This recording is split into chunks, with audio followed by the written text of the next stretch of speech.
You're like, I'm not the one.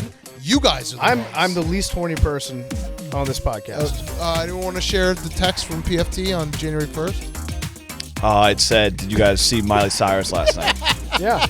I was curious if you guys saw, because I went to bed early. Never horny. Because I had coronavirus. Never horny.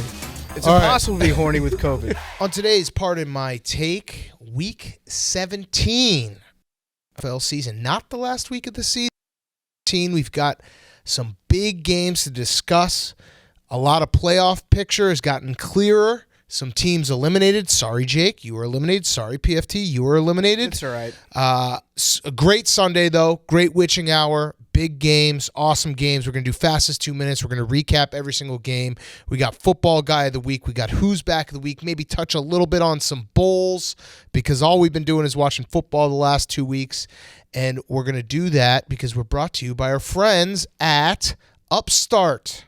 Upstart. Yes, Upstart is the fast and easy way to pay off your debt with a personal loan all online. Whether it's paying off credit cards, consolidating high-interest debt, or funding personal expenses, over 500,000 people have used Upstart to get one fixed monthly payment. That's one fixed monthly payment. You consolidate all of it. Upstart knows you're more than just your credit score and is expanding access to affordable credit. Unlike other lenders, Upstart considers your income and current employment to find you a smarter rate for your loan. With a 5-minute online rate check, you can see your rate up front for loans between $1,000 to $50,000. You can receive funds as fast as 1 business day after accepting your loan. So find out now. Go to upstart.com/PMT. Find out how Upstart can lower your monthly payments today when you go to upstart.com/PMT. That's upstart.com/PMT. Loan amounts will be determined based on your credit, income, and certain other information provided in your loan application. But go right now if you have debt, if you have credit card debt, if you have a bunch of different debt, let's consolidate it. Let's get it all together and go to Upstart. They can help you out. Upstart.com/PMT. That's upstart.com/PMT. Okay, let's go.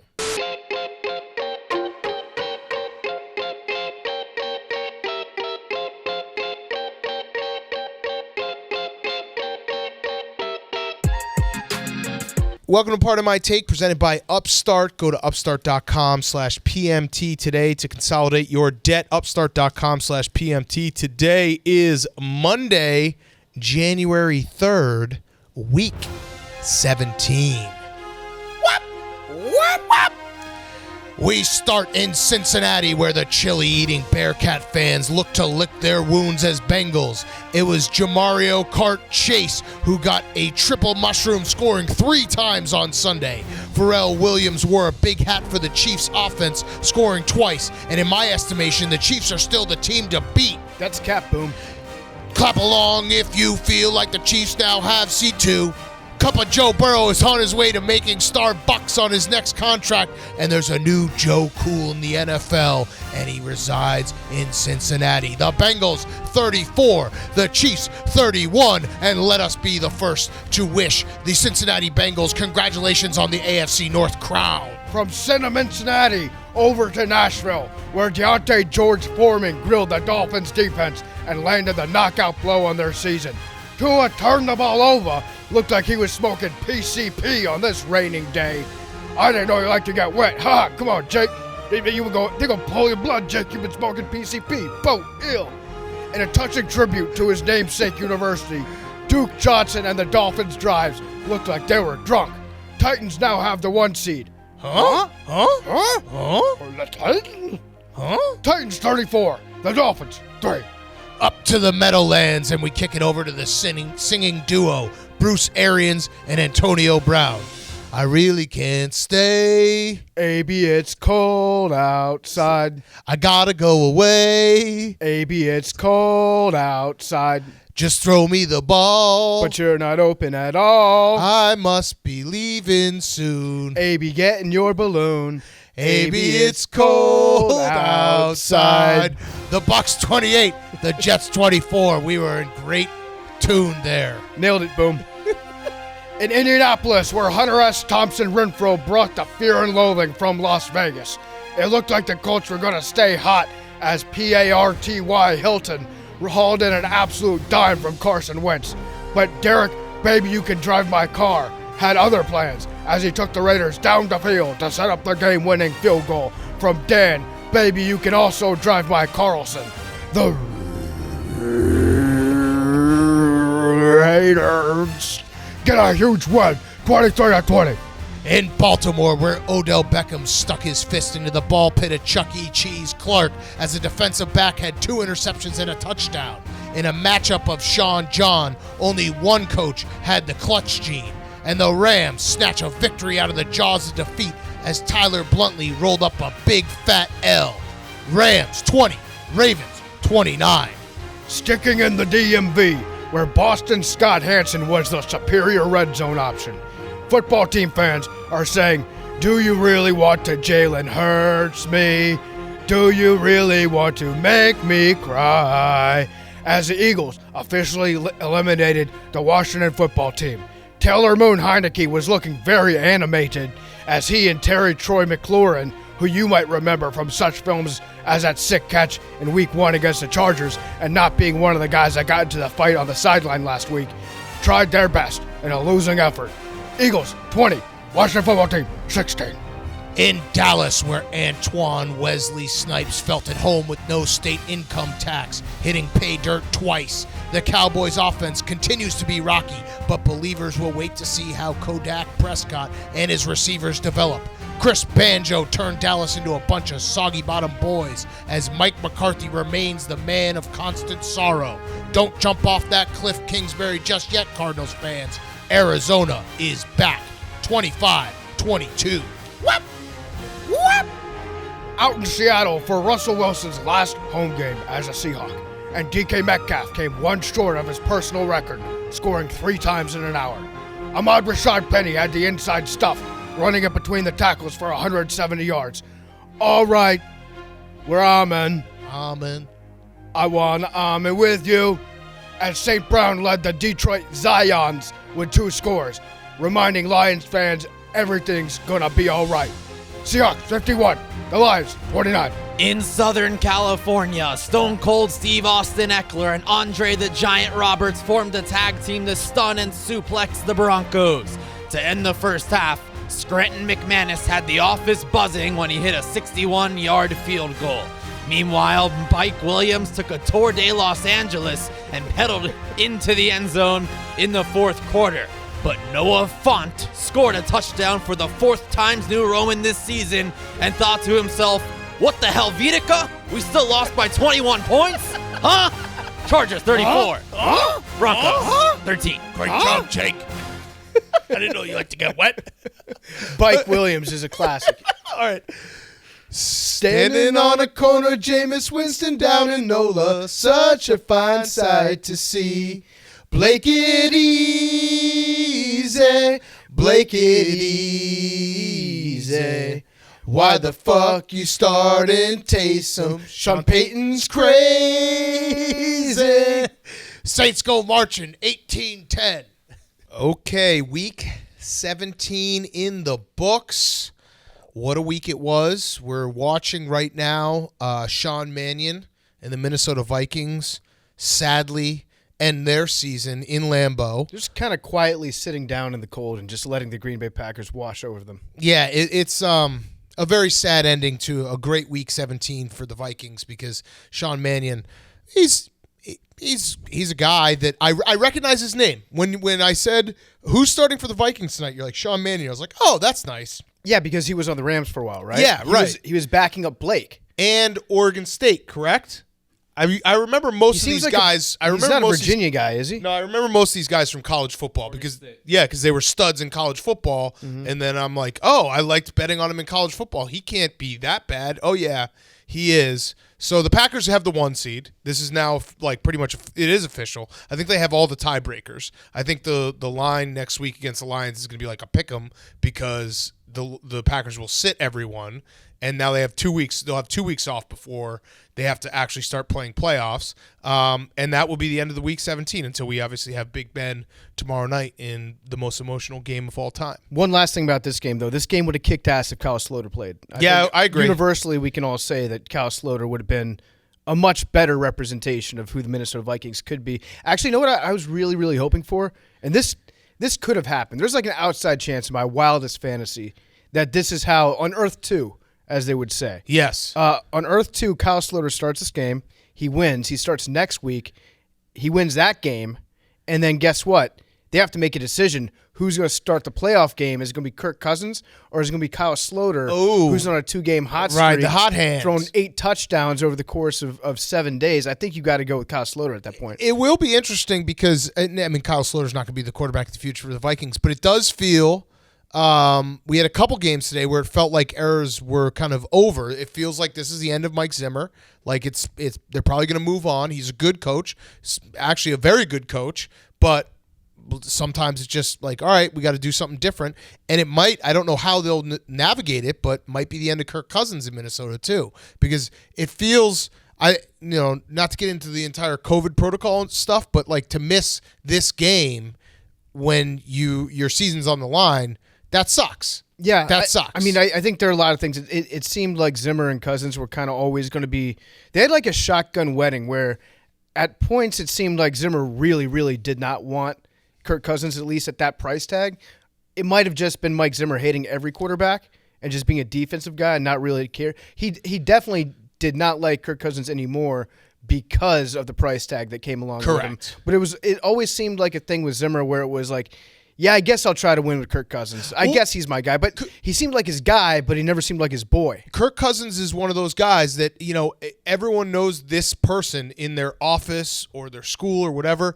They don't do anything specifically that makes you hate them. Just their existence bothers you.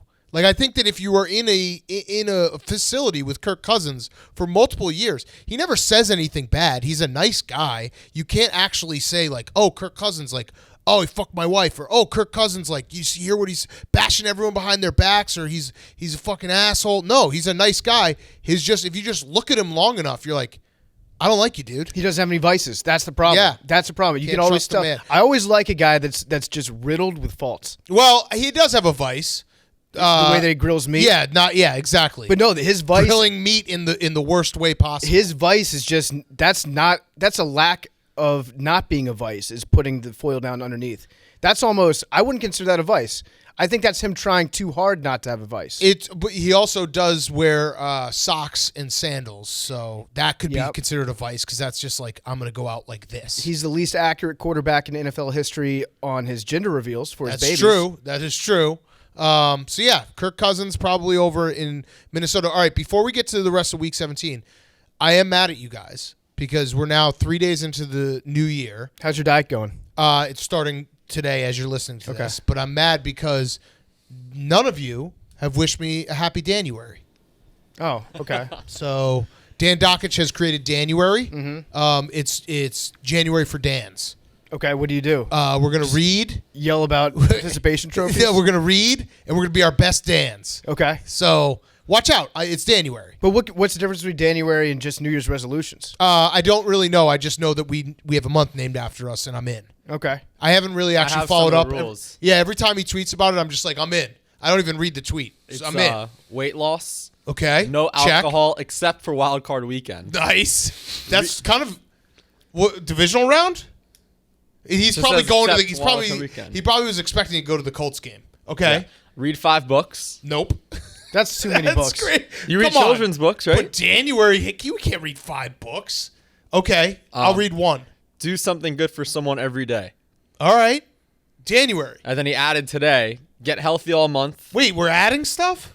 He added today 11 hours ago. Jesus Christ. Walk your dog, skip dessert, get off your ASS, do something nice for someone All right, else. you know what? I'm out on January. Never mind. You guys did the right thing by not wishing me happy January. January is one of those things Yeah. where it sounds good because it kind of rhymes. It rhymes. So that's the that coolest gets part. it's like tails never fails. Yeah, right. That's the only reason why I would ever go along with something like that. And it's just it's a month for dance. There's a tanning salon in my college town that would celebrate Tanuary. Okay. So that actually sounds. You guys want to do Tanuary? I'm probably out on tanning. Get some of that vitamin D.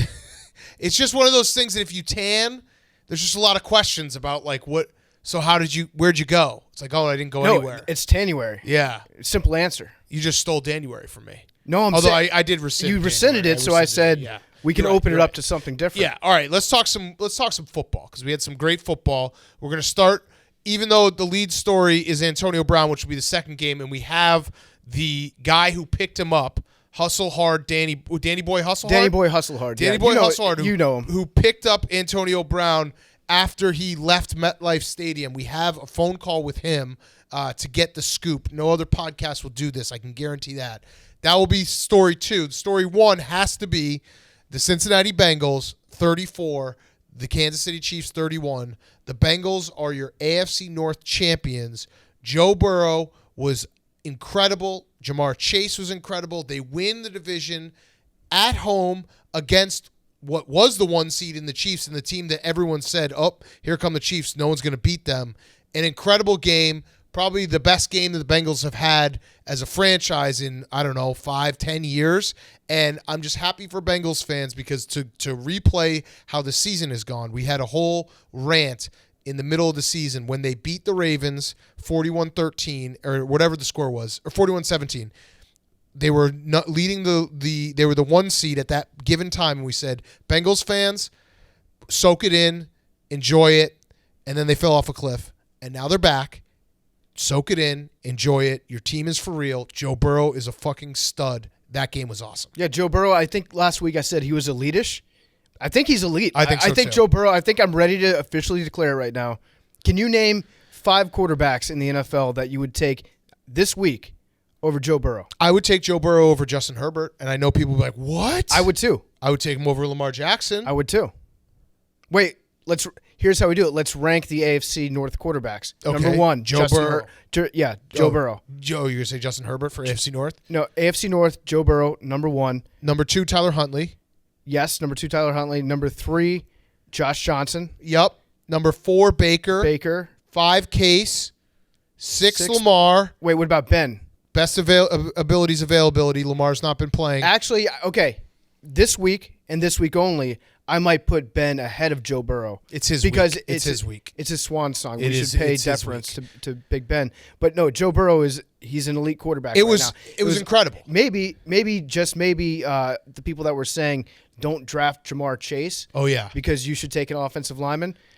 Maybe you should just take a player that's fucking awesome when Who's he's a there. game changer who you can't, like, there are, a handful of guys on offense in the NFL that wreck games. And Jamar Chase he had a little of a rookie wall that he hit there that he didn't have a lot of great games, but today was an enormous game at home and he fucking delivered. And he was making crazy, even like the touchdown catches are crazy, but like even that he had like a 9-yard catch after the run. It was a play in maybe the second quarter, 21-7. Like, didn't really mean anything, but it shows you the type of player he is, that, like, he will always get those extra yards, and he's so hard to bring down. He's so fast and shifty. He's awesome. There was one catch that he had where I was like, okay, now I really like this guy. It was like a 40-yard catch, maybe 35-yard catch, and after he brought it in, he did the thing where he just kind of held his arm out and palmed the ball to keep it away from the defender and kept moving downfield. It looked like somebody's uncle playing against their nephew in pool basketball. Yes. Where they're just like holding the ball away and being like, come on, yeah, all you guys try to swarm me. You're still not getting the ball. He wrecks shit. He does. He wrecks shit. That's what he does. He wrecks shit. He loves to wreck shit. And it's... He has NOS. He actually has NOS in his body. Yes. On the touchdown that he had where he ran in between 5 defenders, there's no other way to... That was fast and furious. Yeah, and he's like... The Bengals are not a complete team. I think they're still probably like an off season away from being like true contenders, but they have everything in place right now. Like to know that you have Joe Burrow and Jamar Chase, and I mean we said it last week, T. Higgins is under 23 as well.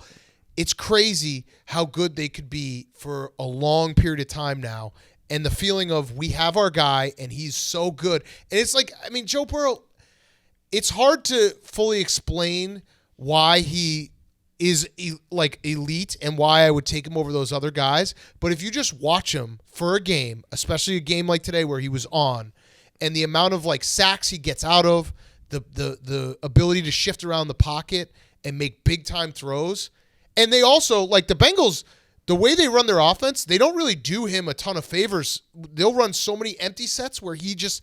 that he has to do it himself. Mm-hmm. He got his nameplate ripped off. He's sick. Such a fucking warrior. I just love watching him play. I know this is sounding like borderline creepy how I'm gushing over him, but if you're a Bengals fan, you understand everything we're saying because it's that much fun to watch him play. And we do need to start the motion of Joe Burrow being elite and having people respect that take. Yes. Bengals fans, you need to make sure that people in the media, when you tell them Joe Burrow is elite and they throw some weird stat at you to tell you why he's not, and then ask you, well, what do you think about his completion percentage on third down or whatever the fuck they're going to say? Just reply by saying he just is. He just is elite. No, if people disagree that he's elite, you can drop the old tell me you don't watch football without telling me you don't watch football. Yeah, because it's the eye test. Yeah, he just is. It's the eye test. He just is. And just like Kirk Cousins is the eye test. Uh-huh. Like you can look at his numbers and be like, oh my God, he's incredible. The eye test does not lie when you're judging these type of quarterbacks. Well, also, and Joe Burrow passes that. Also, he plays a very significant part in football. We need to come to terms with that. Things don't just happen all the time. Is there any other quarterback that would have gotten his nameplate ripped off his back and then gone on to beat the best team in the NFL? No, that only happens to quarterbacks who are going to end up being great. Now, all the gushing that we just did, is he hurt? No, he did get his foot stepped on. And that was bad. Like at the end, I don't really understand. I liked their aggressiveness. It was a very weird ending because the Chiefs should have let the Bengals score, but then they didn't let them score, and they got stuck in a position where it's like, well, now we have to try to stop them, and they're going for it on fourth down when a field goal obviously could win the game in regulation if Patrick Mahomes doesn't go down the field. It was a clunky end to an unbelievable game. Yeah, it was a Mexican standoff between Andy Reid, Zach Taylor, and then a clock. And also the Chiefs' just inability to have one play without a defensive penalty. That was tough at the end. They got that drive extended like 3 times on these penalties. And then it was a great incomplete pass on the spike. They brought in, is Brandon Allen that came in, right? Yes. And so everybody was like, wait. At first I thought that he just got brought in because he was their specialist on spiking the ball because he's so inaccurate. Then, yeah, this guy's going to hit the ground for sure. But then people were like, wait, Joe Burrow actually limped off the field. I saw the replay. He got stepped on as he was falling down.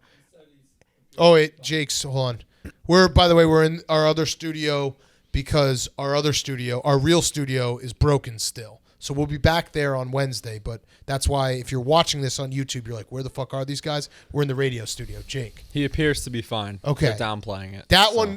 It's never good when you have a game that's, again, probably the best home game the Bengals have had in 10 years because they haven't won any playoff games, and Joe Burrow goes off limping at the end where everyone has to hold their breath. I saw him doing the get the gat in the locker room afterwards. I think he's fine. He's good. He's good to go. I have a quick stat for you on Joe Burrow's greatness, and we'll talk about the Chiefs real quick. Joe Burrow, the second quarterback all time to go 450 yards, 4 touchdowns, back-to-back weeks. The other quarterback? No, not Tua. Come on. You were doing that the last few weeks. Patrick Mahomes. Jameis Winston. Okay.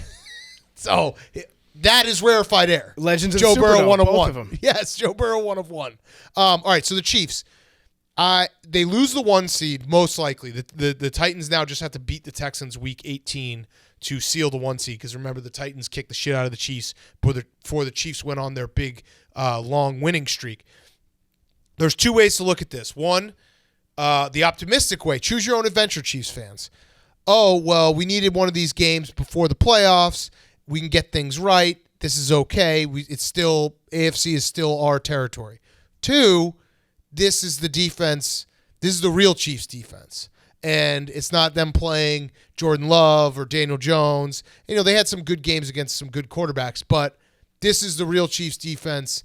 And, oh, yeah, it's a big liability still. Because when you get in a shootout, it's not – Patrick Mahomes is incredible, but when you get in a shootout, it becomes so much more of a coin flip game. So their defense it left a little bit to be desired today, especially with Sorensen. And Fenton. He's a guy that's just penalty. Sorensen was the guy that was highlighted as being the biggest liability, maybe of any starting defensive back in the NFL for the first 6 games. And then he started playing really, really well. This was back to him being like, okay, that's the old Sorensen that we all remember. I don't think that he's either one of those 2 guys. I feel like he's probably somewhere in the middle. And I don't think that the Chiefs are going to run into offenses that are quite as good as the Bengals. Well, it could be the Bengals again. It could be the Bengals again, in which case they might be in for that's going to be an issue. But you know what I mean? When you get in a game like this, and it was it was a crazy back and forth game. It felt like the Chiefs were going to cruise in the first half, but the Bengals, Joe Burrow, Moxie, everything, like they just don't give up. But when you get into a shootout like this, you basically it feels like it's almost up to chance, like who has the ball last kind of situation. Because I think if the Chiefs had let the Bengals score a touchdown there with like a minute and 40 left, I think that game goes to overtime where the Chiefs get a 2-point conversion. Too much time on the clock for Patrick Mahomes. Right. You know what I mean? So it's a total. The way that it worked out at the end was it was such a comedy of errors that I don't think either coach had a full grasp of how the end of that game was going to shake out. They just kind of had to roll with the punches in the way that things were called at the end. Right. And so, yeah, if they had scored earlier, if they had done the thing that, by the way, that Utah should have done to Ohio State and let the guys score, if they just let them score, then, yeah, I would take Patrick Mahomes with the ball in his hand to go down and try to tie the game. Oh, one last thing about the Bengals, though. They've got a kicker. Yeah. That's the thing. Evan McPherson. Evan McPherson, I think, is like a legit star kicker. I think he's going to be one of the best guys in the league for a pretty long time. That dude is he's pretty clutch. Yeah. So Bengals fans, enjoy it. This is a hell of a Monday for you. You clinch the AFC North. You have a team that like I said, I don't know. The Bengals defense at times leaves a little bit to desired, and they have had times where their offense is not the Bengals still lost to the Bears this season, which seems crazy to just say. And they lost to the Jets. So they've had a couple games where it hasn't looked great. But I also think they have that ceiling now that you can, if you're a Bengals fan, you're going into every single playoff game being like, we have a chance. We absolutely have a chance. The Bengals uniforms look so cool when their team is good. Yeah. They look so awful when the team is bad. Or maybe they don't look awful. I'm gonna correct myself on that. I think when the Bengals are bad, I see them in those uniforms, I just get sad because I think of how cool they would be if it was an awesome team. They have top 5 helmet in the NFL. Yeah, and when they were wearing the black pants today, the orange tops today, which somehow I think their jerseys got oranger. I think that's the change that they made in the offseason. They said we're going to make it slightly more orange, and then when you have the black pants with that and then that helmet, it doesn't get much better. No. Especially when the team's good offensively. Fuck yeah. Yes. Feed it to me. All right, next game. This one was probably the biggest drama show, big drama show, to quote Triple G. The Bucs 28, the Jets 24. Antonio Brown. So last week he said he's not about the drama. And then we defended him because it's clearly a media creation against him, all these list of things that he's done, the transgressions. This week he decided, after not getting the ball enough, that he was going to rip off his jersey, his shirt, and leave MetLife Stadium in the middle of the third quarter, in the middle of a play. The play clock was going on behind him, and it was – I've never seen anything like it. It's incredible. He got cut right after. Bruce Arians, I kind of wanted Bruce Arians to just get in front of the media and being like, Antonio Brown's still on the team. He helps us win. Mm-hmm. It would have been a hilarious move, but holy shit, what a show. So, first of all, how pissed do you think Julian Edelman is that he didn't figure out, hey, maybe I should retire during a game and take my shirt off and then just have pictures of me spread like wildfire across the internet? Secondly, he's going gremlin mode now, Big Cat. Yeah, that's true. So I feel like we should go gremlin mode on the media. I don't know what gremlin mode is. Don't feed you. Yeah. Don't get you wet. Just gremlin mode. We're going gremlin mode on the media. Listen, between January and gremlin mode, you better watch out. It would have been very funny if that was a design play. You know, like a bunch of like high school teams always run that play in basketball where one guy gets on hands and knees and starts barking like a dog. Yep. Antonio Brown retiring during a play was actually a decoy. That would have been a sick play. It was so crazy. We were watching it in the gambling cave, and we didn't have the sound on to that game because why would we? But we thought it was pregame. It was like a pregame video they were rolling of Antonio Brown dancing in the end zone. And then we realized, wait, the play clock is behind him, and it's running. This just happened. Mm-hmm. It's fucking crazy.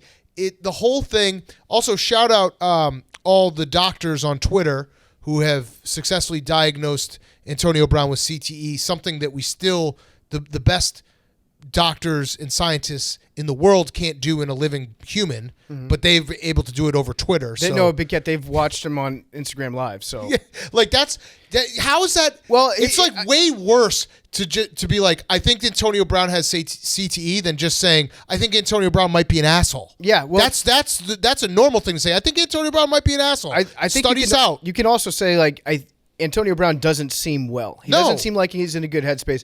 I don't know if that's just his personality or if there's something else going on. But to make the jump to CTE, that's something that probably you shouldn't do, because I've actually seen the effect that it has on players and just people that I've been around that have had head injuries and have played contact sports. They think now that everything that they do wrong, they forget one thing. They're like, oh my God, that's CTE, because people are diagnosing it just like off the top of their heads at people. So I don't know. He might have. He seems like a guy that probably has some personality issues, maybe bipolar. I don't want to. No, don't diagnose anything. That's the thing. Like I don't want to diagnose anything. We're not doctors, and people on Twitter aren't doctors, and people being like, "Oh, he's clearly showing signs of CTE." Shut the fuck up. Mm-hmm. You watched Will Smith with an accent, and you now can diagnose CTE over Twitter. Tell the truth. It's crazy. It's now, this is an aside thing, because clearly we've known this for a while, that he's an eccentric at best and maybe something wrong at worst. But I'm not going to fucking diagnose someone over Twitter who I watch play football, because I'm not a fucking doctor. So bring it back to gremlin mode real quick. Yeah. At the media, allow me to go gremlin mode on them. Antonio Brown quit on his team. Quit, your words, not mine. Seems like he helped his team win, because they were getting the shit kicked out of him by the Jets, which typically happens to good teams, by the way. The Jets they fucking smoke good teams. I don't know what it is about. They just get up. What the Jets do is every 3 or 4 weeks, they're like, you know what? This week we're going to play well. Yeah, so basically Antonio Brown, by walking out on his team, helping them win, he's like Batman when he flies away with a big nuclear bomb and saves Gotham. Well, do you think it also might have been did Antonio Brown call the 4th and 2.5 yards QB sneak, which Robert Saleh, Billy, I mean, that was the longest QB sneak I've ever seen. I actually like him going for it, but did he think that it was inches? So the play's designed that there was a sweep with Braxton Berrios, who had an amazing game. So they wanted to give Berrios the sweep, but the way that play's designed, there's an option for the quarterback to sneak it. And usually they run it close to the goal line. But no one communicated to Zach that we're definitely giving the sweep, and that's why you have to give it to Braxton Berrios, who was balling out and needs to be re-signed. So Zach Wilson saw the defensive front that would tell him to go take the sneak, but 2 yards. No one told him that. But it was 2 yards. It was a baffling move, because it was so far. It wasn't, the 4th and inches is 4th and inches, but this was 4th and 2, and maybe even 2.5. But the Jets played scrappy, and Zach Wilson played well. Like, he did. He played well. They didn't score in the last 4 drives, but he played well. I'm going to defend the Jets here. I'm going to defend Eccles, because he's catching some shit because he asked Tom Brady to sign a game ball for him afterwards on the field. I get why people might be upset about that. I think you should be allowed to do that as long as he's not a quarterback in the division. He's no longer on the Patriots. You're never going to see him again. You're never going to see him again. He's on the Bucs. Not really a rival to you anymore. Jets Super Bowl. When are you going to get the chance to do this again? Super Bowl next year? Jets Bucs Super Bowl, possibly. Yeah, but you probably wouldn't want to do it then. Yeah, this is the last time you'll be able to get him to sign a ball without confetti falling down around you because you just beat him. It's also, if you have a chance to play against Tom Brady, you're going to probably tell your kids forever that you played against Tom Brady. Mm-hmm. That's a normal human thing. That was the pick he caught off him. Oh. So that's why he was getting That's even cool. the ball. Yeah, that's awesome. Yeah. I intercepted this off you, Tom. Yeah. Will you sign it? Yeah. That actually flipped. You know what? Now it's completely flipped. Now it's like, wow, Tom Brady is a real cuck for signing the ball that he threw as an interception. Yes. We also have one other thing with Antonio Brown. So the Jets played hard. I mean, I actually thought Zach Wilson looked okay. He's electric. Yeah. It was electric all around. Electric until he didn't score I'm viewing it from Hank live bet the Bucks, and I did it with him, and he just kept on repeating, it's Zach Wilson, it's Zach Wilson, it's Zach Wilson. And those last 4 drives, they just had to keep punting. So, but he was good. Pick. If you watch that game, you feel encouraged by Zach Wilson. Absolutely. Right? The future. Yeah. Antonio Brown, the incentives, this is a wrinkle that I don't know if you saw going around. Yes. Oh, Get on the ones and twos, Hank. Yes, so he left almost $1 million on the table, potentially. 8 catches for $333,333. He was 8 catches away? Yes. Okay. 8 catches, 55 receiving yards, 1 receiving touchdown, $333,333 each. So that might have been why he was so mad. But he still had another game to get He had a it. game and a half. Yeah, but he was mad. He wanted the ball. I actually Yeah. heard that somebody wanted to get him the ball more, and the plan was to get him the ball more, but he still flipped out about something. There's no way to look into the mind of Antonio Brown and figure out why he flipped out. Yeah. And personally, I've been afflicted because I had an insane touchdown prop parlay, and everything hit except Antonio Brown because he Billy, left what's the up? game. Also, he missed games because of his COVID card. So Right. it's kind of not yeah, really that too. all of the coach's fault. Do if you he didn't think? get it. Do you think the fake vaccine is actually bad for your mental state? The fake card? Yeah. Wait. Faking getting it is actually bad. No, I actually think Didn't that he just get vaccinated? Oh, yeah, he yeah. did? Oh, Antonio Brown wasn't flipping out like this until he got the I shot, got right, Billy Billy? going down the. Yeah. I got Billy going down the rabbit hole. I love it. Yeah, he actually said he's big mad. He said, "Yeah, I'm big mad, making a difference." That's what the M, the A, and the D stand for. nice. So he's gremlin mode and he's making a difference. at It the was same crazy. time. We'll never It see was- anything like that. It was great. He rage quit. I've never seen a player like Vontae Davis quit, but he Yep. quit at halftime, and he just retired. He was like, you know what, game's not for me anymore. It's not I'm worth out. it. I'm out. And Tony Brown, it could have been something as slight as a coach being like, hey, I want you to line up in the slot as opposed to as an X receiver on this next play. And he'd be like, that's it. Take my gloves, take my shirt, I'm out. take my shoulder pads. I'm out. I'm going to say something that's going to sound crazy, but I still think there's a 5% chance he might go back to the Bucs. Well, Because Tom Brady would be like, Bruce, he is the only way we're going to win another Super Bowl, and I'm so addicted to winning that I don't care. I actually like what Tom Brady did after the game. What did he say? He played it pretty low key, but he was saying, they were asking him, how'd you find out that Antonio Brown left? Has there been any communication and that sort of thing? And he just goes, and this is why I brought up the mental thing earlier. He just said, we're all trying to get Antonio the help that he needs, and that he's Hank could probably pull it up or tell me, because I'm sure that you're much more into what Tom Brady has been saying word for word than I am. But he basically said, we need to support Tom Brady, or we need to support Antonio Brown. We need to make sure that he's doing well, and everybody out there, just be nice to him and try to help him out if you can. Okay, so we'll be nice. And don't say that he has CTE if you haven't gone to medical school for 15 years. I will say one last thing, Gremlin mode, because I just thought of this analogy. You remember the Titans? Ryan Gosling takes himself out. His team wins. Everybody's like, wow, Ryan Gosling, great player, great teammate. Antonio Brown takes himself out. His team wins. Yep. And we're throwing sticks and stones at him. Yep, that's true. All right, so before I had one last thing. Before we get to, we have the guy who picked up Antonio Brown after the game, Danny Boy Hustle Hard. Great name. I just wanted to give a shout out. I still believe that Mike Tomlin doesn't get enough credit for keeping that locker room together with Big Ben, Antonio Brown, and Le'Veon Bell for 9 years. So I just want to shout out Mike Tomlin, because I was hard on Mike Tomlin at times, but he is probably he should get Coach of the Year retroactively for that entire stretch. And also, Big Ben should get injuries added to his career from when he had to deal with those guys. Yes. Just headaches. Well, no, Just Big Ben is hard to deal with too. No, I know. Yeah, I'm right. just saying, but I'd also like it to go the other way yeah. for Big Ben, for him dealing with Antonio Brown, to also have migraines added to his list of ailments that he's had. Yeah, I mean, Mike Tomlin deserves credit for dealing with Big Ben, who is a dog that pretends that he's hurt every other day, and you have to take it to the vet. Okay, so let's talk to Danny Boy Hustle Hard, who picked up Antonio Brown. This is a Pardon My Take exclusive. Find you another podcast that will get this type of interview right after a big NFL incident. Okay, we now have a very special guest on. It is Danny Boy Hustle Hard.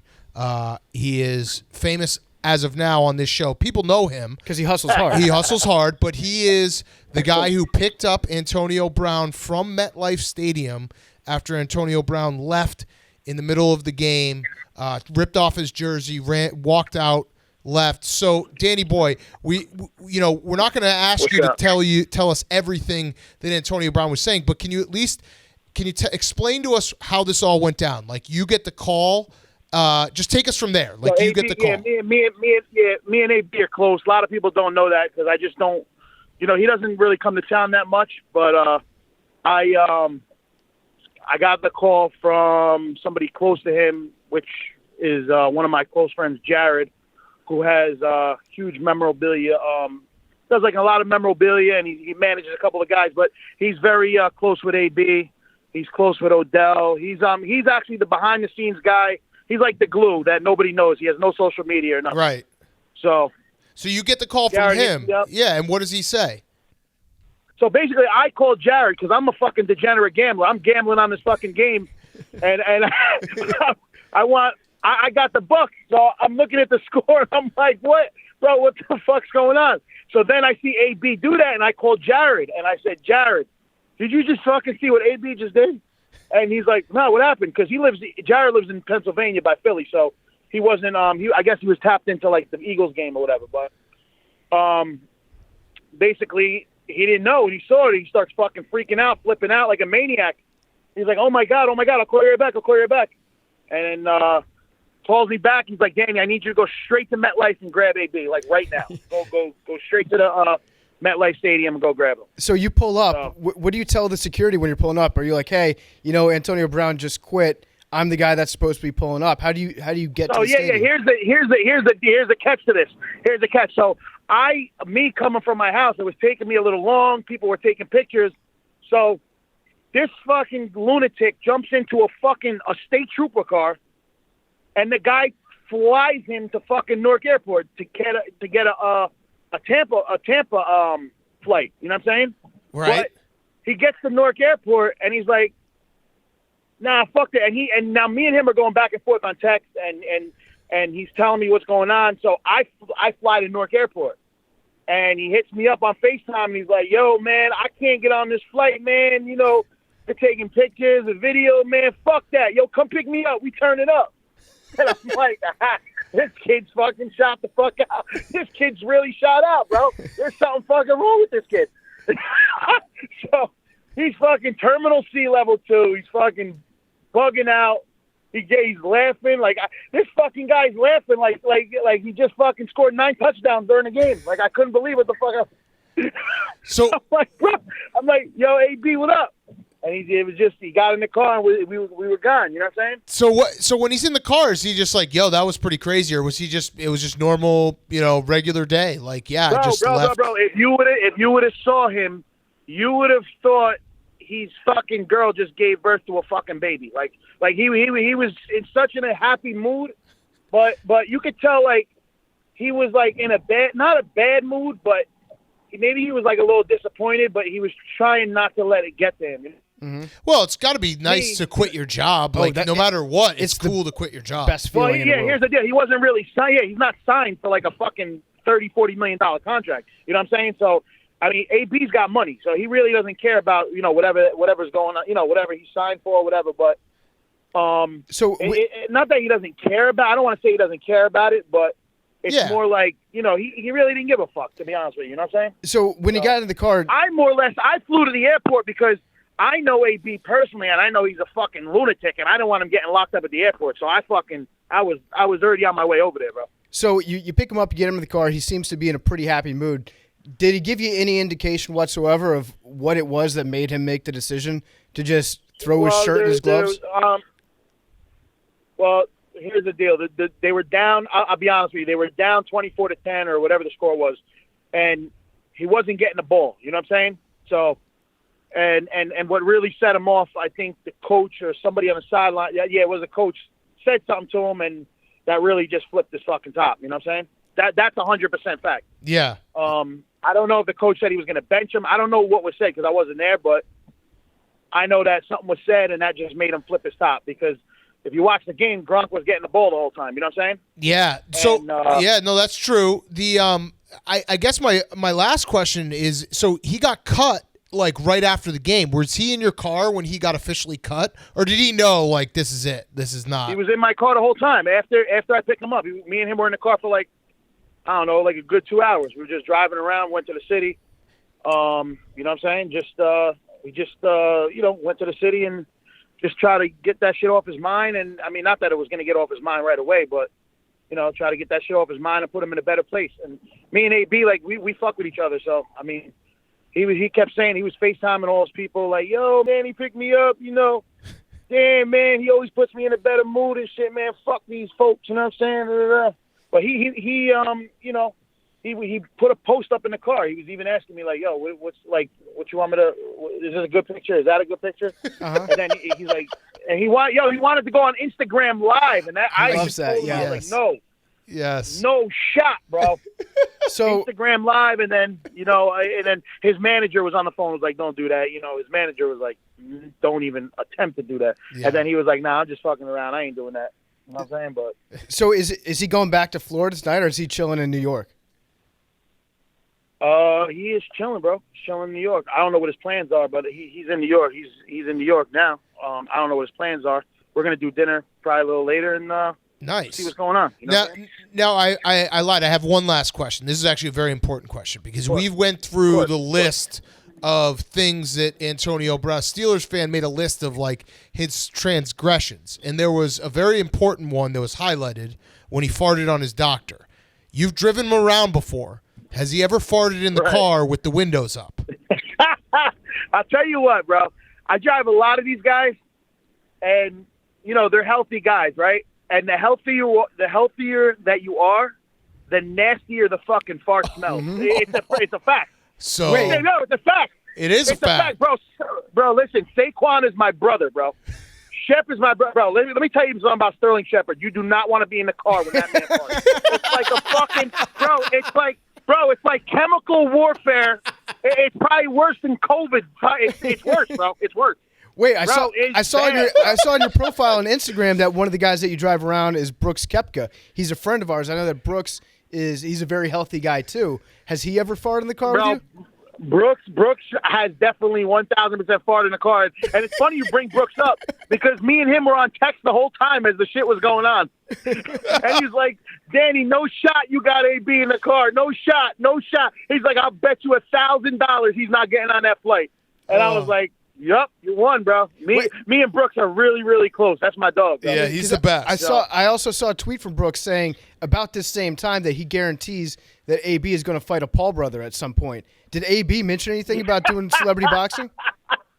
I don't know, man. I don't know what goes through AB's head, bro. Well, we're supposed to go out to a fancy restaurant, so we might show up at fucking Subway for a fucking ham, salami, and cheese sandwich, bro. Hey, the kid's off the wall, bro. That's good. Come by the studio if you guys don't have anything else going on. Yeah. We're going to be here all night. Nah, AB is just he's a different. So AB is a different kind of guy, but he's one of the greatest people you ever want to know because he's fucking hilarious. And if he likes you, he's a loyal person. He's just like Odell. Same thing. Odell gets a bad rap, but Odell is one of the fucking most genuine. I could call him right now and get $100,000 in 2 seconds. That's the kind of guy he is, bro. Hustle hard. Yeah, Danny. Thank you very much for calling in. We appreciate it. And anytime, anytime. Yeah, stay safe out there with the chemical warfare in your car. Fuck up there. What'd you say? I said stay safe out there with the chemical warfare in your car. Yeah. Thank you, fellas. I'll see you guys later, bro. All right, see you, man. Later, man. All right, bro. All right. Okay, thank you to Danny Boy Hustle Hard. And I don't know where the Antonio. He's never going to play again in the NFL, correct? I don't know. I don't think you understand how quickly Antonio Brown goes through his money. Yeah, but I think it's the other teams. I think teams. It's hard. It will be hard for a team to sell this. Now that Al Davis is no longer with us, it's going to be tough. I'm not saying that he doesn't want to play again in the NFL. He probably will. I don't know if another team is going to say, let's take another chance on Antonio Brown. There could you be quit in the middle of a game. I know. I'm trying to think. There's probably one coach out there that would do it. I feel like maybe Jerry Jones. The Saints might take a chance on a guy like that. Well, they not have this Michael year. Thomas. Not this year. But they need somebody to fill the Michael Thomas. Yeah, at least Antonio Brown had the decency to quit in front of everyone's face, unlike Michael Thomas. Mm-hmm. Where's he been? That was mean. Yeah. But have we ever heard anything from He's him? still injured. He's still injured? He's still injured, Okay. yeah. All right. Next up, Eagles, Washington football team. The Washington football team is eliminated. The Eagles keep rolling. And also, Raul John, the railing collapsed and almost killed Jalen Hurts after the game, which if you haven't seen this video, he actually could have gotten very hurt. It was a bunch of Eagles fans trying to give a high five to Jalen Hurts, and like the entire side of the stands fell, and they all fell into the field, like right where Jalen Hurts was standing. Let this be a lesson. FedEx Field is booby-trapped for opposing fans. Yes. Because we know that there are not going to be a lot of Washington football team fans there. So we're like, hey, you know what they don't know is this stadium is actually not tested to have a shitload of very enthusiastic fans in the front of it. And so they leaned over the railing, they fell. Jalen Hurts got real lucky because if it had landed on his leg or his knee, just maybe like 2-3 feet closer, probably could have broken his legs. Yep. Like it would have been really bad. That would have been an all-time moment in Washington football Very team bad. stadium history. Very Just when bad. you thought the stadium injuries were limited to on the field, you can also get dinged up trying to walk after you've beaten us into the tunnel. Yes. There was a very funny fan though that was wearing the Eagles jersey and a helmet. He had his helmet on, and then afterwards he hung out around Jalen Hurts. And this made me more confident in my take that I think that Jalen Hurts could be the next starting quarterback in Philadelphia, like long term. The way that he handled that was pretty awesome. Yeah. He was hanging out. He was like, yeah, let's get some pictures. Here are my gloves. He wasn't flustered. He wasn't trying to get out of there. He played it very cool. I respect Jalen Hurts for that, for dealing with my shitty stadium. I mean, at least there was no sewage this game. Yes. No sewage leaked onto the fans, and no players got killed, even though they could have. But it was a bad game as a Washington football team fan. Well, just because I was sad. I was sad because at halftime I thought, I'm going to look up the probability of us getting to the offs if we win this game. And they weren't that bad. If the Washington football team had won this game, we basically needed 2 games to break our way, one for the rest of the day and then one the following week, and we would have been in the playoffs. And so then I allowed myself to get my hopes up for about 30 seconds, and then we just kind of fell apart in the second half. But it's probably better off that we don't win this game anyways. yeah, the blueprint fell apart when I remember when you were – and the Washington football team did have a stretch there. They were playing really good football, that 4-game winning streak, and you're like, I've mapped it out. We just got to beat the Eagles twice, and that didn't happen. And that's where it all fell apart. It falls apart in your own division. The Eagles, though, Nick Sirianni deserves so much credit. He's got the most wins of any rookie head coach this year. They started 3-6. Everyone had written them off, myself included. They end up 6-1 on that last stretch, last 7 games. Now they didn't play like the best teams. I think there were 2 wins against. Oh no, they lost the Giants. Excuse me, but they played the Washington football team twice. I think they played the Jets in there. So it doesn't matter though. They have set way to go about the game. They run the ball. They play good defense. They've gone 11 straight games rushing for over 100 yards. I just think he deserves a ton of credit because we made fun of him. A lot of people made fun of him, and he's done a really good job as a first-year head coach. Yeah, I think what a lot of coaches do is they have their formula for success, and they try to use it on a team regardless of the players and the personnel that they have on the team. I think Sirianni started to do that a little at the beginning of the year, and then he did more of the judo thing later, where he just let the team's momentum carry him where it was going and just kind of manage his team in terms of what they're already good at, and to try to optimize that and to just kind of go along with that. Don't try to push them in any direction. Don't try to make them fold into a blueprint. Now they're going to figure out an identity of their own. I like this Eagles team. I like it, especially now that they've got their offensive line cooking. I love them. It sounds very easy, but there's so many coaches that just don't do that. We're like, okay, here's our strength. Let's play to our strengths. Instead of me trying to run my system all the time, why don't I just play to my team's strengths, my quarterback's strengths, the fact that we have a great offensive line and defensive line, and this is what you get. And the Eagles I think if they win, they're in, but I think they have like a 90% chance regardless. So it's looking pretty good, like they're going to get into the playoffs. And I don't think anyone expected that when they were 3-6. And guess what? They also have 3 first-round picks, which is crazy. Pretty good. Like a playoff team to have 3 first-round picks, that's pretty damn good. So I want to applaud part of the process for the Washington football team because they started the season with by far the 32nd overall ranked third down defense. Remember, it was like week 7, and we were debating which team has the worst third down. I think Jerry was saying the Steelers have by far the worst third down defense in the NFL. I was like, no, my friend, it's the football team. We looked it up, and I think the football team's percentage was like 14 points worse than the Steelers, who were in 31st place. Over the course of the year, it gives me great pleasure to announce the Washington football team now has the 31st ranked third down defense in the NFL, but that's a huge gap that they made up between 32nd and 31st. So congratulations, Jack Del Rio figured it out. I think the Washington football team have like the foundation, and this is going to hurt you, PFT, but it's the quarterback. They need a quarterback. Yeah. Like Taylor Heineke is fun, but if they had a real quarterback, that's a real team. Yeah. You know what I mean? Yeah. If they need a quarterback and a name. Those are two pretty important things to a football franchise. I kind of like the it. NFL. It's kind of grown on me. They're gonna change it probably in like 3 weeks, I'm sure, and everyone's gonna hate it for a week, and then we'll get used to it, and then it'll just be a fine regular name, and we'll go 500 again next year. Yeah. And then rinse and repeat. Boom. There it is. And you got a huge Week 18 game against the Giants that you should win. God damn. We should go back to Dave and Buster's. Am I gonna watch that game? I think I have to. No, you're gonna do what we did today. With the Bears and Giants game, we watched the first quarter and then we put it on a laptop because I was like, I'm not gonna make everyone. There's 6 TVs. I'm not gonna make everyone watch the Bears and the Giants on one of the 6 TVs. Also, because you don't want to beat the Giants that badly because you don't even get the normal joy out of that. Yeah. You better hope Daniel Jones doesn't play. Yeah, well, he's not going to. Is it going to be Jake No. Fromm? They told me that Jake Fromm was going to get some reps this week. No, Mike Glennon. We'll get to that. Unbelievably bad quarterbacking performance. Okay. The Rams-Ravens. Jake, you don't even have to worry about this. Game's over. Packers-Vikings is donezo. Although Sean Mannion just threw a touchdown pass. So credit to him. Keep that ball. Maybe have the cornerback sign it.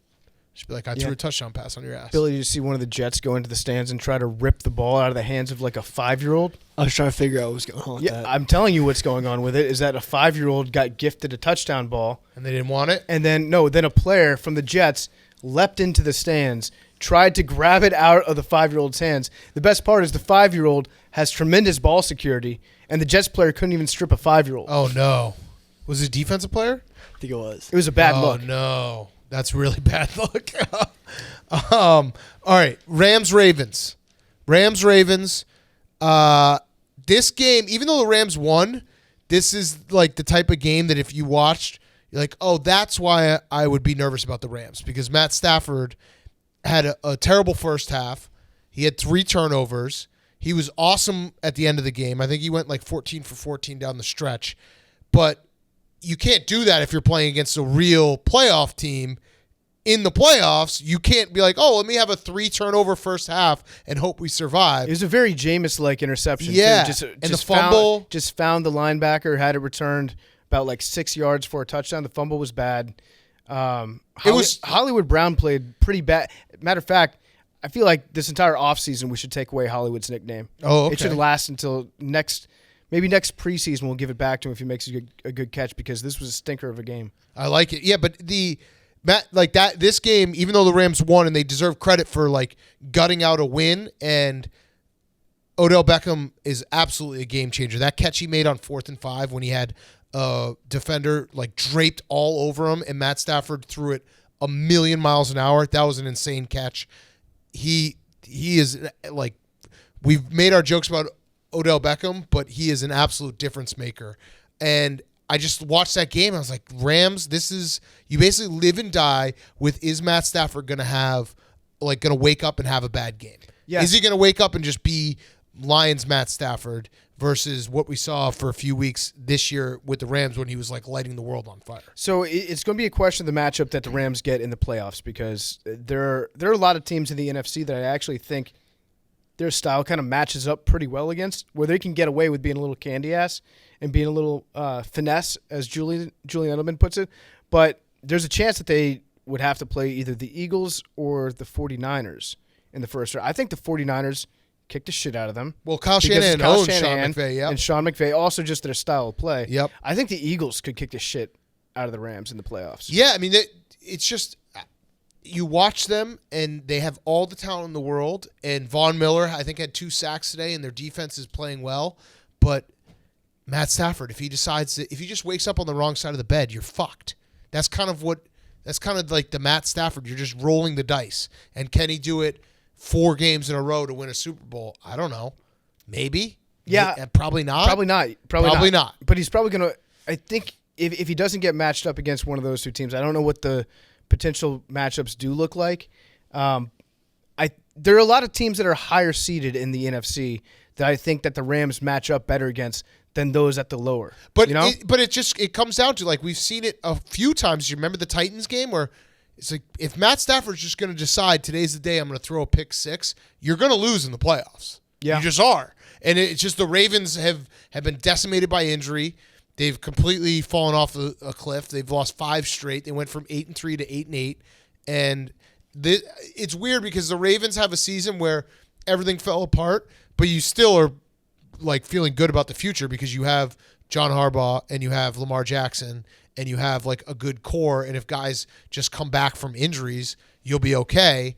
But it's got to be like disappointing if you go back to, I don't know, early November when we all thought, oh, the Ravens are one of the teams in the AFC that absolutely can get to the Super Bowl. In Spin Zone, for the Ravens fans out there, you figured out how to lose a game by 1 or 2 points. That didn't come down to a 2-point conversion on the end. And you have Tyler Huntley as your backup. So Lamar Jackson, like if you could do a lot worse. Like that actually is a really great thing the Ravens found out, that they feel comfortable going into next year, that they have. He's what I was told RG3 would be for the Ravens. Yeah, he's the backup that can keep things together if Lamar Jackson goes out. He's also even good, though he hasn't won a ton of games. The funny thing is, I still think he's good. Like, no, I do too. We're eyeball guys. Yes. And the funny thing is, by having Tyler Huntley on your own team, he's probably the best scout team Lamar Jackson of any other player in the NFL right now. So you got Lamar Jackson and his clone. Can some Ravens fan explain to me why? I saw there were Lamar Jackson, they trotted him out for practice and his ankle was just not okay. Their field turf was like yellow. It was like cardboard color. What was it? It was dirt. I think it's the kind of grass they use on there. I feel like they grow mids. So around this time of year, it gets drier outside for the most part. Not as much rain. But it looks so weird because it looked almost like field turf. I thought maybe they were doing it as like some competitive edge that you can see. I don't know. Can you try to find out for me? Have you seen that, Jake? It's fucking weird. Yeah, I don't see anything right now. I'm Twitter search Ravens turf color. Ravens practice field. Practice field. Not their. It was so bizarre. Home turf. It was basically the Boise blue turf, but just yellow. It was beige. Yeah, beige. Other He looked fans like are Jeff wondering D'Lo why it's hosting that something. color. But Yeah, I'll keep looking. Okay, that's okay. It's not really an important thing. I was just upset when I saw it and it didn't have an answer. But Tyler Huntley, good backup. You have him next year. I think he's exclusive rights free agent, so he'll definitely be signed to the Ravens. He can't go anywhere else. It'd be crazy to have him not come back. So you have a backup. Good job, Ravens. That's a nice thing you can say about the Ravens right now. You have a backup. They're set at that's actually a big question though for Lamar. It's like if you can have somebody backing him up for whenever he turns an ankle or gets diarrhea, that's a pretty big asset. I feel like we've seen so many Ravens games over the last couple of years where they resort to like a third string quarterback that comes in, like a Trace McSorley. Yeah. And having a guy that is locked in behind him, it's a luxury. I don't know the Ravens roster front to back, so I don't know like what they're going to be going for in the draft, but I do know it's another deep wide receiver draft. The Ravens know that. But if they can get one game-changing guy, like if the Ravens had Jamar Chase, you know what I mean, or they had Justin Jefferson, if they had drafted a game-changing wide receiver in the first round, which there will be some this year, some even in the second round, I feel like that takes their whole offense to a different level. Right, but this is what people have been saying about the Ravens for literally 15 years. I know. But I'm just throwing it like out. Not even exaggeration. Every year for 15 years, Ravens fans are like, if we just get a wide receiver, we're good. I know. But I'm just, do it, Ravens. Finally do it. Okay, next up we have Raiders Colts. What a day for my pinky. The Colts lose at home. They get back. They now have to win Week 18, which they will because they're playing the Jaguars. So they're going to be in the playoffs still. But they lose the AFC South. They also lose seeding. They might end up being like the 6th or 7th seed now. The Raiders, Rich Bisicchia, like the Raiders have to be one of the top 3 best stories right now in terms of the NFL. The fact that they are in a win and get in game against the Chargers in Week 18 after John Gruden, after Henry Ruggs, after everything, like they've lost a bunch of games. They were 3 weeks ago. They were staring at 6-7, and the season was over. They've won 3 games in a row, like by 2 points or 3 points. It's crazy. The Raiders deserve all the credit in the world. I don't know how you don't have Rich Bisaccia be the coach next year. Yeah, you got to bring him back. Do it before. You absolutely have to. Do it before the game. in the locker room, like they're giving a scholarship. Do it before the game. Mark Davis is like, "Hey, coach, I just want you to sign this real quick." I guarantee you, if they do that, they win that game against the Chargers. Yes, they got to do that. There's no other way. Like think of all the small inches that you would gain in that game. As Al Pacino was doing these inches are all around us. You would own every inch that was floating out there if you gave old Rich the contract extension. And he would sign on, like he wouldn't even have to get his agent involved. He would sign in blood. Yeah, no, and Mark Davis would be like, all right, cool, that contract says that I get to pay you $50,000 a year. Yeah, the only problem is everybody would just cry in the locker room. Yes. They get a little bit dehydrated. Derek Carr's mascara would be running all over his face.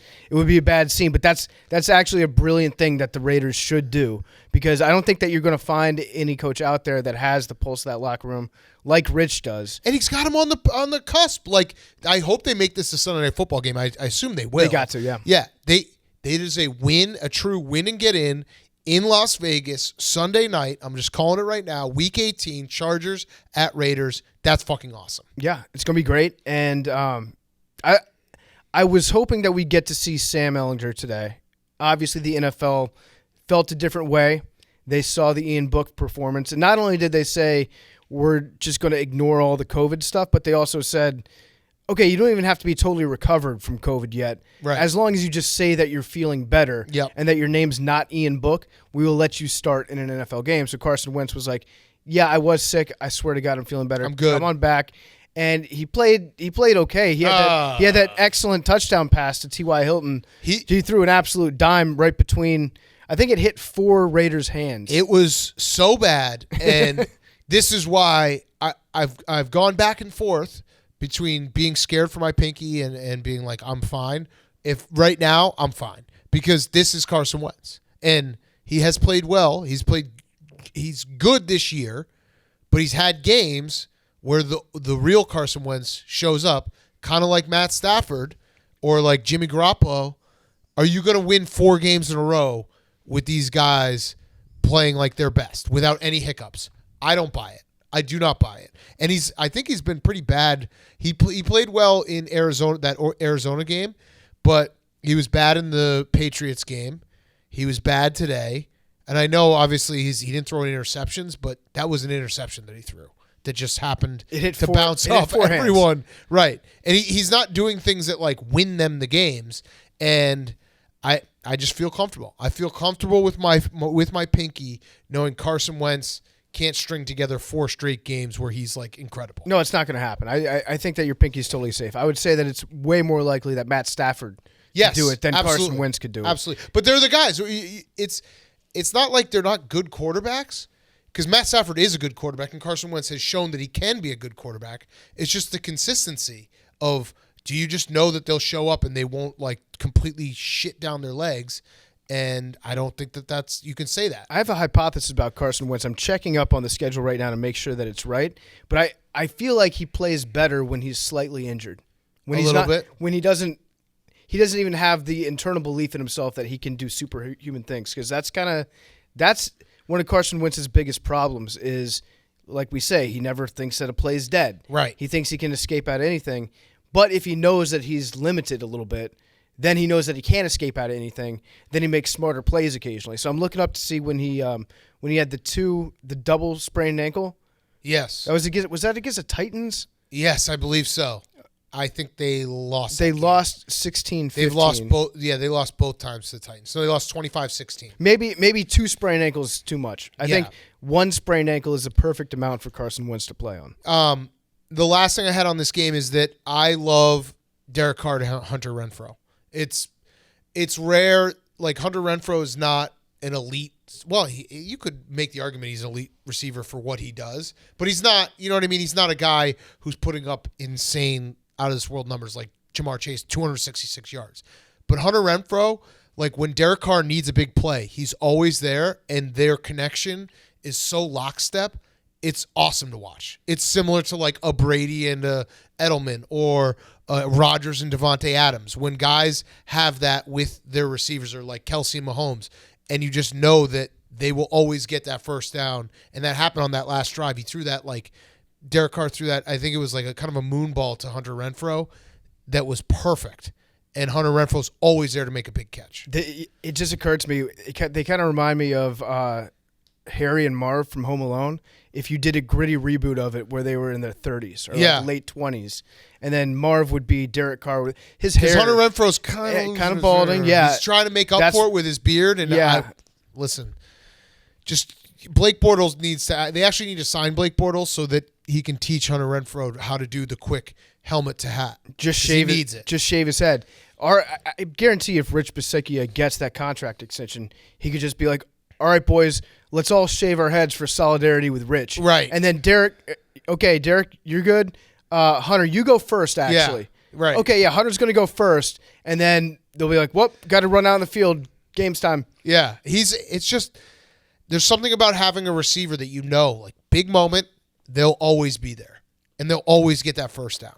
And that's just Hunter Renfrow and Derek Carr. And Derek Carr, even though he had a couple picks, like, I don't know, he's slowly like getting on that short list of guys that if he has a chance to get them in a field goal range or score a touchdown late, like I actually trust him, which is crazy to say. I don't really trust him still. I know it's crazy. It's crazy, but he doesn't throw enough interceptions. No, because every single play that Derek Carr is the king of like plays looking like they're just going to be a complete and utter like calamity.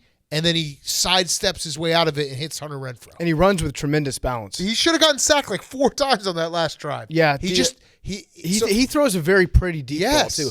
Now I understand why Deshaun Jackson wanted to play with Derek Carr. That's the perfect quarterback for Deshaun Jackson. Yes. Just like, and I know that he hasn't caught those like 70-yard passes, but I know that he has like been open once or twice. Derek Carr's almost. Wait, is he not hurt? Not yet, because he hasn't made his catch yet. Oh. I thought he got hurt. Give him after the touchdown. I just always assumed he was hurt. No, he's going to catch a touchdown against the Chargers, and it's going to be 82 yards, and then he's going to have a sprained ankle because he's actually going to get tackled at the 1. Yep. Because he's going to Dougie at the 2, and then get lit up, and then he's out for the season. I mean, you're probably right. I hope right. that happens. Yeah, so Week 18, Raiders-Chargers, going to be awesome. All right, Titans-Dolphins. Jake, it's over. It was a great run. It was a great run. But can't play Ian Book every week. This might sound a little hindsight. The only reason I made that prediction of 500 by Christmas was simply because of the schedule. Yeah, it was. And they finally had a tough game. The Dolphins had quite the schedule there because it was the stretch of quarterbacks they played against. Ryan Tannehill looked. He's basically the greatest of all time when you put him up against some of the quarterbacks that the Dolphins were playing against. Because I think it was, I'm going to pull up the list, but obviously Ian Book last week, they beat the Jets twice, I want to say. One with Flacco. They beat Flacco, some combination. See, the teams are so bad sometimes that you don't even know what combination. Mm-hmm. Like it was Tyrod Taylor and maybe Tyler Huntley, and then was it Mike Glennon or was Mike? it No, it was Michael. Actually, I have a stat that will shock you because I know that I'm going to be under heat here for Tuanon, right? Like Tua is my guy. I'm part of Tuanon. The greatest part about being in a cult like Tuanon is that we always have each other's backs. So I was given a stat that will shock you and also make you realize it wasn't Tua's fault today. So this is from Valley Boy Sports. The Dolphins this year are 8-0. 8-0. When they play a team with a quarterback, starting quarterback, who has an O in his last name.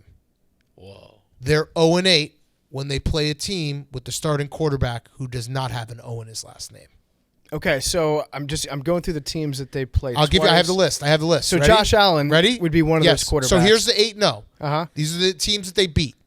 Mac Jones, Tyrod Taylor, and this is the craziest part because some of these teams had other quarterbacks during the year, but it happened to be that Tyrod Taylor started against the Dolphins, not Davis Mills. They would have lost if Davis Mills had started.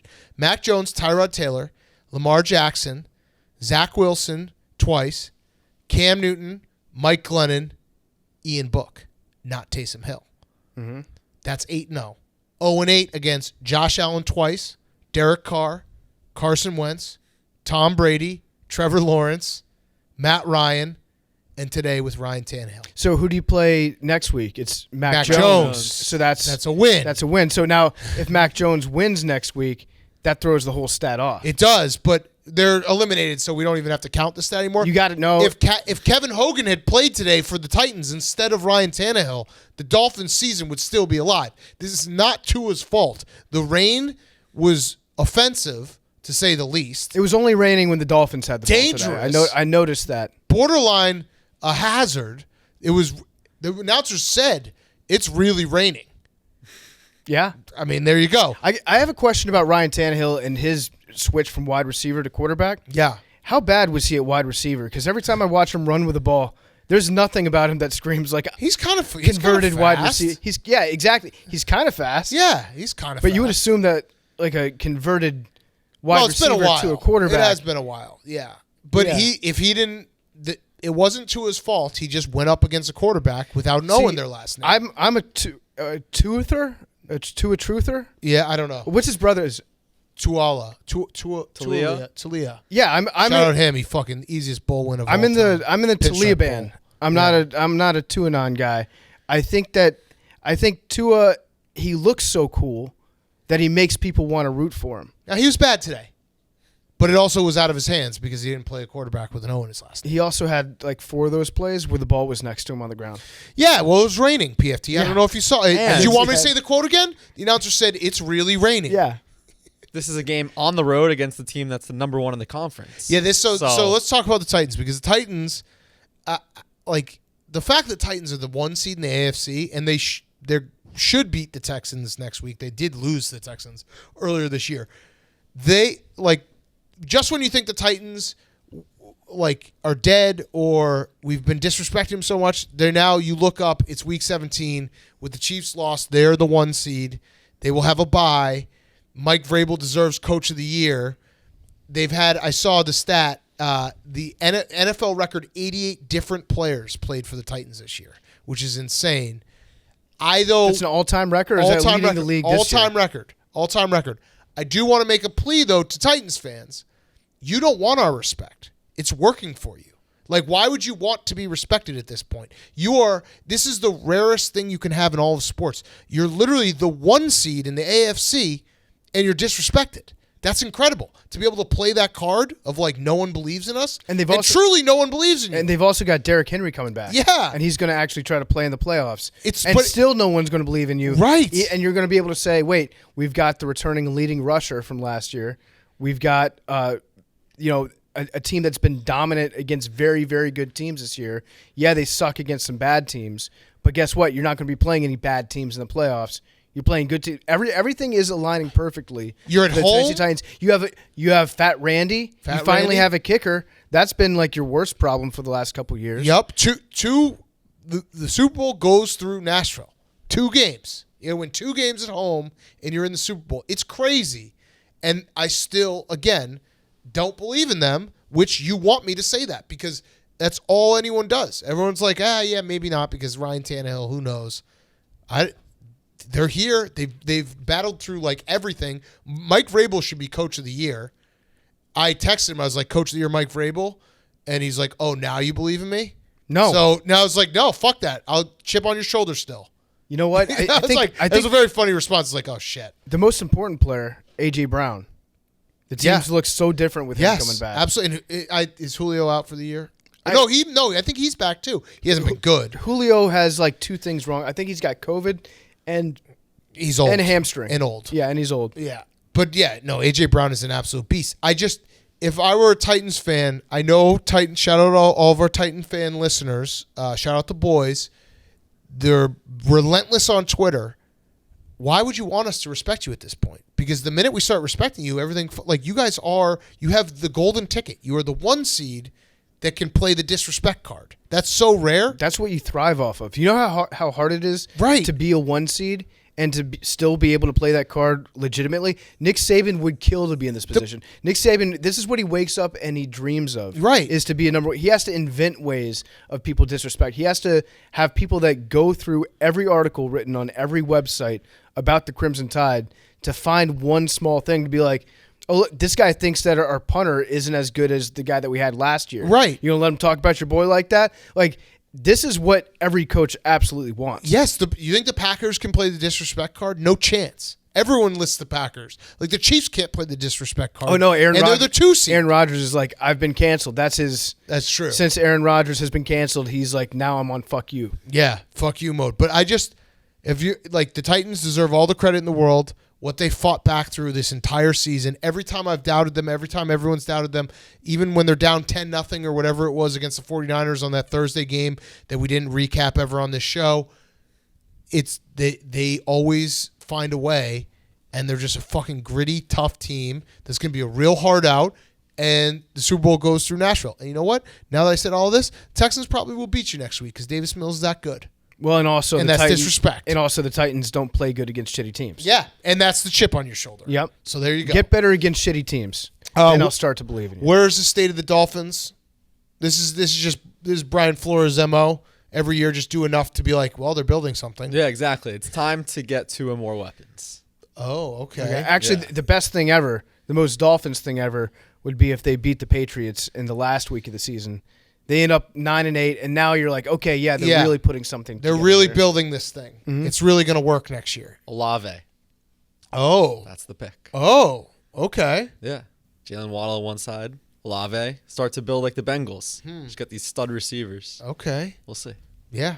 I'm not going to give up on being 2-0, especially knowing that it was out of his hands today. If you believe in 2-0, you believe in destiny. Destiny told us today was never going to be a win for the Dolphins, ever. Because the symbolism. Quarterback, yeah, with the O's. Yeah, right, exactly. Okay. The Bills-Falcons. I just have a rule that anytime a game starts with a safety, I just write it off as this game's going to be weird and no one's going to know what's going to happen. It was a pretty normal game for the most part. It settled down, but it was. It did have that one play towards the end. This is a rule change that needs to be put into effect. Do you know what I'm about to talk about? Matt Ryan? Matt Ryan scored a touchdown. Well, no, he didn't. No, but he scored a touchdown, celebrated, got penalized for taunting. They took the touchdown off, but the taunting penalty remains. No. So he didn't score a touchdown though. He was like an inch short. That's why they took that's why the taunting penalty was in effect. Right, but I thought initially there was one ref that ruled it a touchdown. Yeah, on the field. I think they looked at it and they said it wasn't a touchdown. That's exactly what I'm saying then. Right. I think that if it's not a touchdown, you should not be penalized. Got it. Yes, for the I agree taunt with that results. Correct. From because your the play touchdown. never You happened. thought The touchdown it never happened. Right. You could do anything. You could stab a guy. Also, you should never get Matt Ryan for a taunting penalty because it's Matt Ryan. Who can he taunt? Like Jordan Poyer, I think, said it's going to stay between the lines. What someone asked him what Matt Ryan said to him. It could have been that bad. Like, what is Matt Ryan going to say that's offensive? It's like getting taunted by a puppy. He probably was like, woo, that was a touchdown. He's a big, come on. Yeah. Let's go. Let's go. Let's fucking go. Touchdown. Probably just like, let's go, man. Yeah, we're still going to lose, but that was a touchdown. Mm-hmm. In your face. Yeah, probably in your face. Yeah. Talk to the hand. Like, what is Matt Ryan going to do to taunt? Actually, shout out Jordan Poyer. Now that I'm thinking about it, he was nice enough. He didn't say what Matt Ryan said because Matt Ryan said something offensive. He said it because it was so lame that he didn't want to. He was like, you know what? I'm going to have his back.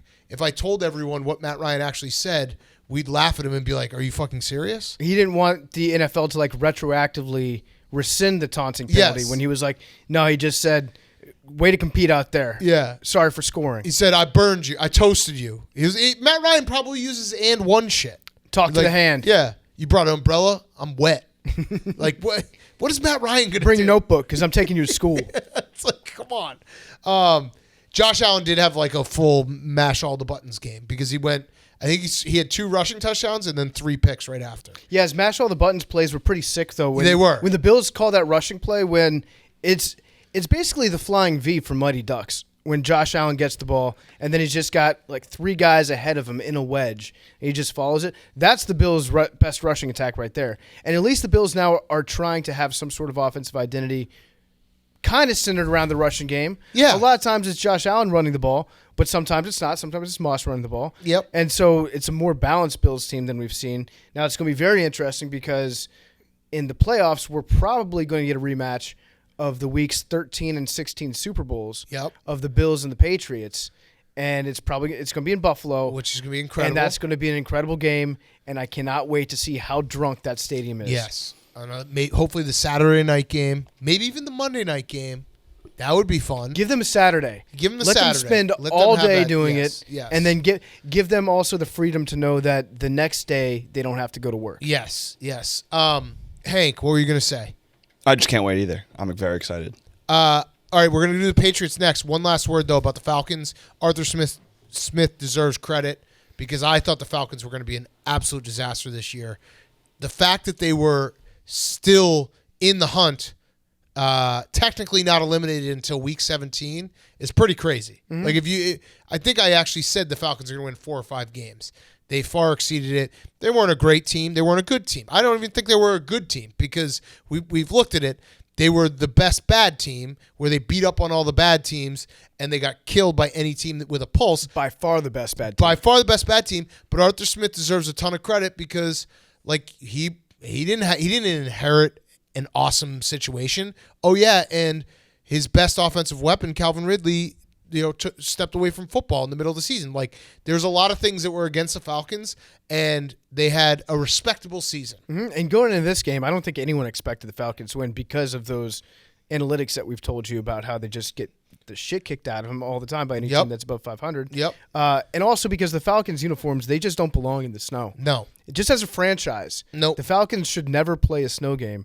It looks weird. And it's not just like Southern teams that I think don't look right in the snow, because sometimes a Southern team, they have that fish out of water thing in the snow that kind of looks right, like the Dolphins. I can see them playing snow games all the time. But the Falcons don't play snow games. No. I feel like the Rams don't play snow games. Yes. No, definitely not. The Rams don't play snow games. The Dolphins will get killed, will get creamed in a snow game. But I've seen the Dolphins play snow games. Yeah, you have. I don't think I've seen it. The Rams played it in Lambeau last year in the playoffs. It wasn't snowing. It was coldish. It was cold. But you know what I'm saying? The Falcons, they don't belong in the snow. No, they stay in the South. Keep them home. Keep them South. All right, before we get to the Patriots game, we have a quick word from our sponsor, PFT. Yes, our very good friends over at Roback are back. They've been sending us their performance polos, hoodies, Q-zips for a while. We'll be honest, when it comes to quality, Roback just blows it out of the park every single time. Guess what? They've got new performance hoodies that are a total game changer. Maybe the softest, stretchiest hoodies in the game. Billy loves these hoodies so much that he's going to wear them for the entire road trip to the 405. Yes, they're that confident that he's going to lose. The best part about wearing a Roback hoodie is when you see someone else wearing it, you just give them that subtle little nod because you know they get it. You know they get it. They know that you get it. Second, Roback's performance Q-zips bring a new meaning to the word comfortable. They're the definition of versatile, and they're perfect for the office. And finally, Roback's performance polos are the only polos we wear here at Part of My Take. You can't find a better-looking, better-feeling performance polo. Perfect for the golf course. Perfect for going out. Their prints are fire. Just quality all around. In all honesty, Roback has been gaining traction big time. People have begun loving Roback more than Big Cat loves Twitter Spaces. So use the promo code TAKE on Roback.com for a generous 20% off your first purchase through the end of the week. That's RHOBACK.com. 20% off all polos, Q-zips, and hoodies with code TAKE. That's RHOBACK.com. Promo code TAKE. All right. We got a couple games we can whip through. The Patriots absolutely shit pumped the Jaguars. The only thing of note that I had from this game was Jacksonville clinched the number one pick in the draft. Congrats to them. They're officially on the clock. Back-to-back years. And then the Patriots clinched the playoffs, and Bill Belichick now has 20 10-win seasons. 20 10-win seasons. Mm-hmm. He is tied for the record with Don Shula, who had 20 10-win seasons in 33 years of coaching. Bill Belichick has head coached 27 years. So one little thing to note from It's this crazy. game is we can probably put to bed all the rumors of the fact that Mac Jones and Bill Belichick don't like each other very much, or that for whatever reason Those were rumors? they're not getting along. Yeah, I mean there were some rumors going through the last couple of weeks. They didn't really trust him, that he wasn't in a good position with the team. We can put those rumors to bed Put because them they to beat the bed Jaguars? because they made a joke on the sidelines, and Mac Brown laughed really, really hard when Bill Belichick made his joke. Mac Jones. What'd I say? Mac Brown. Mac Jones laughed really COVID brain. Yeah. Hank, thoughts? This game was, it was just an absolute Yeah, 50 burger. Patriots have done a very good job this year beating bad teams. They struggle against good teams. The Dolphins, I think, are the perfect goodish, baddish team. How the Patriots play in that game will kind of dictate how I feel about them going into the playoffs. They have nothing to play for. The Dolphins. Still. Dolphins are always the Dolphins and the Patriots end of the season, always a tough matchup. I know Belichick's going to want to win the game. It's more just how the Patriots play as a team. Like if they come out Whoa. Are you saying it's a must-win game? No, it's not a must-win. It'll just be a good litmus test for the playoffs. I was going to say the must-win game, we'd have to take the under. Wait, hang on. Litmus. Okay. Litmus, whatever the fuck. Do you know what a litmus test is? Yeah, it's a good test of how you look before going into the season. Don't brain shame him. I'm asking Matt Hank. Brown. I'm asking Yeah, Hank. Matt Brown. I'm dealing with brain fog right now. Yeah, we turned it off after a quarter and a half because there was a moment where Hank and I both, I had the Bears and Giants on and he had the Patriots Jaguars on, and we both agreed we can't make everyone else watch these games, so we have to turn these off and put on the Rams and Ravens. So it's a big moment from us. All right, so what are you feeling, Hank? 1 to 10. How you feeling going into the playoffs? 10. Clinch. Super excited. I mean, obviously, Bills fans, they had my number. They had a lot of chirps from me over the break. Well, you had to take a day off. I had to take a day off. I had to, go in the ocean and just drown my thoughts of what Bills fans were saying to me. But that's fine. I want this playoff matchup. It will be a great test if the Bills are really as good as they say they are, if they really are, stepping up and no longer being little brother in the AFC East. This will be, the perfect way to do it. I think the Patriots will win. It will make it that much sweeter. And I want it. Well, I want the smoke. What happens if the Bills win? Are they no longer little brother? Are you twins? Ooh. Are they big brother? Where are we at? Yeah, I think they would probably, it would.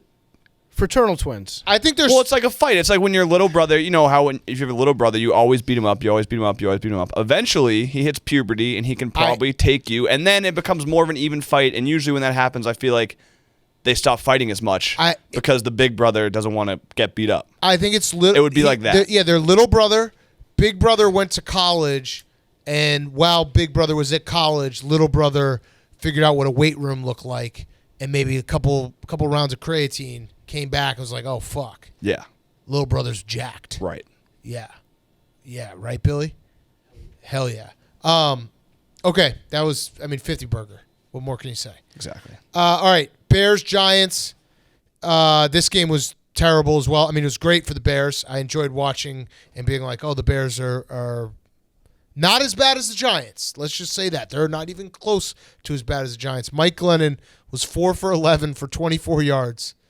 4 for 11 for 24 yards. -10 net yards. 4 for 11 for 24 yards. The Bears defense swallowed him whole right from the beginning. The first play from scrimmage, they fucking just broke him in half. I love that Joe Judge saw the split in this game. He was like, okay, we're gonna lose by a lot, but we're still gonna run the ball 40 times. Yep. Joe Judge, that's his. They're running Wildcat. That's his understanding of analytics. Yeah. He's the guy that's like, teams that can run the ball 40 times, they win 95% of those games. Yes. And so he looks at the stat sheet at the end of the game. He's like, well, what the fuck happened here? How'd we lose? Yeah. He's like, well, we established the run. Yeah, come on. What happened here? The Bears, the last 2 wins have meant nothing. They don't have their first round pick, weirdly enough. The Giants do. So the Giants hurt their first round pick that they got from the Bears because the Bears got another win. But they helped their own first round pick. Right. Got it. Correct. But yeah, the Bears absolutely demolished them. It's like Matt Nagy's gone. Here's what I'll say: there have been some murmurs in my mentions and around, oh wow, the Bears, fought the last 2 games. No. Matt Nagy's gone. He's fired. The question is just whether Ryan Pace gets fired, which he should be, because we saw Mike Glennon, who, may I just remind everyone, Ryan Pace has paid Mike Glennon 60% of his career earnings in 1 year. He thought that Mike Glennon was a true starting quarterback in the NFL. So, Joe Judge, after the game, did you see what Joe Judge said? I've seen a lot of Joe Judge quotes. Okay. I'm ready to go with all of them. This one is wild. So this is why I feel very confident that Matt Nagy is absolutely 100% fired. Joe Judge, after the game, said that there are players that were on the Giants last year that have reached out to him and said how much they wish they were still on the team, even though they're getting paid somewhere else, more somewhere else. Yep. Joe Judge said this. Yeah, sir. Big strong men keep calling me, and they've got tears in their eyes, and they say, "I wish I was playing for you, sir." I wish I was playing for the 4-win Giants that have not been competitive in 2 months, even though I'm getting paid more money where I'm at. So, who's he talking about? Colt McCoy? I don't know. We got to find the list. Find who was on the Giants last year. But so here's why I'm feeling good, because Joe Judge is clearly at the point of his career, season, whatever you want to say, where he's just making shit up. Literally making shit up.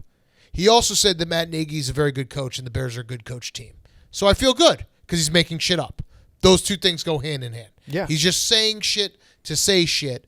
He doesn't actually believe any of it. None of it is actually true. So when he says Matt Nagy's the Bears are a very good coach team, he's lying. And when he says people are calling him up saying they wish they were playing for the 4-win Giants even though they're making more money somewhere else, he's lying. I'm just going to say, right off the top, that Colt McCoy is really the only.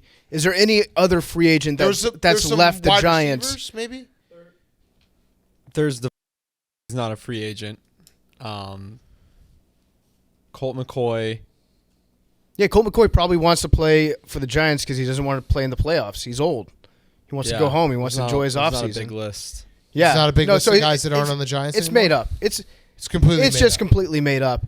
But I do respect him for just like throwing that Trying, out there because he has an audience of one with that post game speech, and that's Mr. Mara. He's trying to convince Mr. Mara that he should be kept around next year because all the former players love him so much, It's almost like he thinks that Yelp reviews are going to save his job. Yeah. Like, hey, check this out. You should be everyone able- says they had a great time when they were here. You should be able to Yelp review or Glassdoor. Glassdoor is the one for jobs, right? Where you can talk about your coworkers, your boss, the salary. Billy's already logged in on Glassdoor, just saying, "I really like my job, but I really wish that my bosses had peanut allergies so I could slather Jif all over their noses." Do you think it was Kelvin Benjamin? Oh, no, because That's- he's not playing anywhere else, is he? No. Well, then maybe that is. Because he wishes he was playing in the NFL still. That's what I was looking up. Well, Kelvin Benjamin might be getting paid somewhere else more than he was getting paid. Like maybe True. maybe Kelvin Benjamin started a catering company and it's doing really, really well because he eats all the food that he makes. But All-time quote, I would love to know, like, go on the record. Let's see, can we pull up his call logs? Can we NSA him? he also said, Just for once? I'm not here to argue about stats. It is what it is when he was asked about their 10 net passing yards today. It wasn't good enough. He's basically, listen, you can make stats say whatever you want, whether they had negative 10 yards or 600 yards passing. We still lost. That's pretty much what he's saying. Dude, you had negative 10 yards passing. It's Pretty tough to do. Again, it was, I've been down about the Bears. I've reached the apathetic, like, who cares point of the season because Justin Fields isn't even playing. But it always is nice to see you, like, it's basically a verbal meme, big dog, little dog. Like, oh, the Bears are a disaster, but they're not that. Because that is just really bad. And they're keeping Joe Judge. Like, the Bears are a disaster, and they're firing Matt Nagy. The Giants are a disaster, and they're keeping Joe Judge, and they announced that they're also going to have Daniel Jones be your starting quarterback, which there was no reason to announce that right now. None. Unless it's just leaked out from Joe Judge. Yeah, and maybe. Joe Judge is saying, hey, I'm hearing word around the organization is that me and Daniel Jones are both staying, and then it gets put out in the press that way. That's the only explanation I can think of. I don't know what else is going on there. But Joe Judge also, he tried to take a shot at my Washington football team, gave us some bulletin board material for next week after the game. He said, listen, we're not having fist fights on the sideline. This ain't no clown show organization. Oh, nice. So embrace debate. Are the Giants a clown show organization? Because I'll put my hand up. The Washington football team's a fucking clown car. It's a clown car that's packed to the gills with buttholes. It always has been. But I feel like the Giants are also getting close to being a clown show. Yeah. No, I think they're past the clown show. You think They've they're- lost the most games. But the thing is, like, you can lose. You can be a loser, but not necessarily a clown show. Right. But I think it's clown show. The fact that Joe Judge is coming back, and again, they announced who announces your starting quarterback in December for next year? Like, why? It's actually similar to the Bears announcing Andy Dalton QB1 for no reason. and then not having a competition. Like if the Giants actually go through with it and don't have a QB competition, and I'm a Daniel Jones believer, but that's crazy. Do you think it's doubly embarrassing for Ryan Pace to watch his team beat the shit out of Mike Glennon for another team?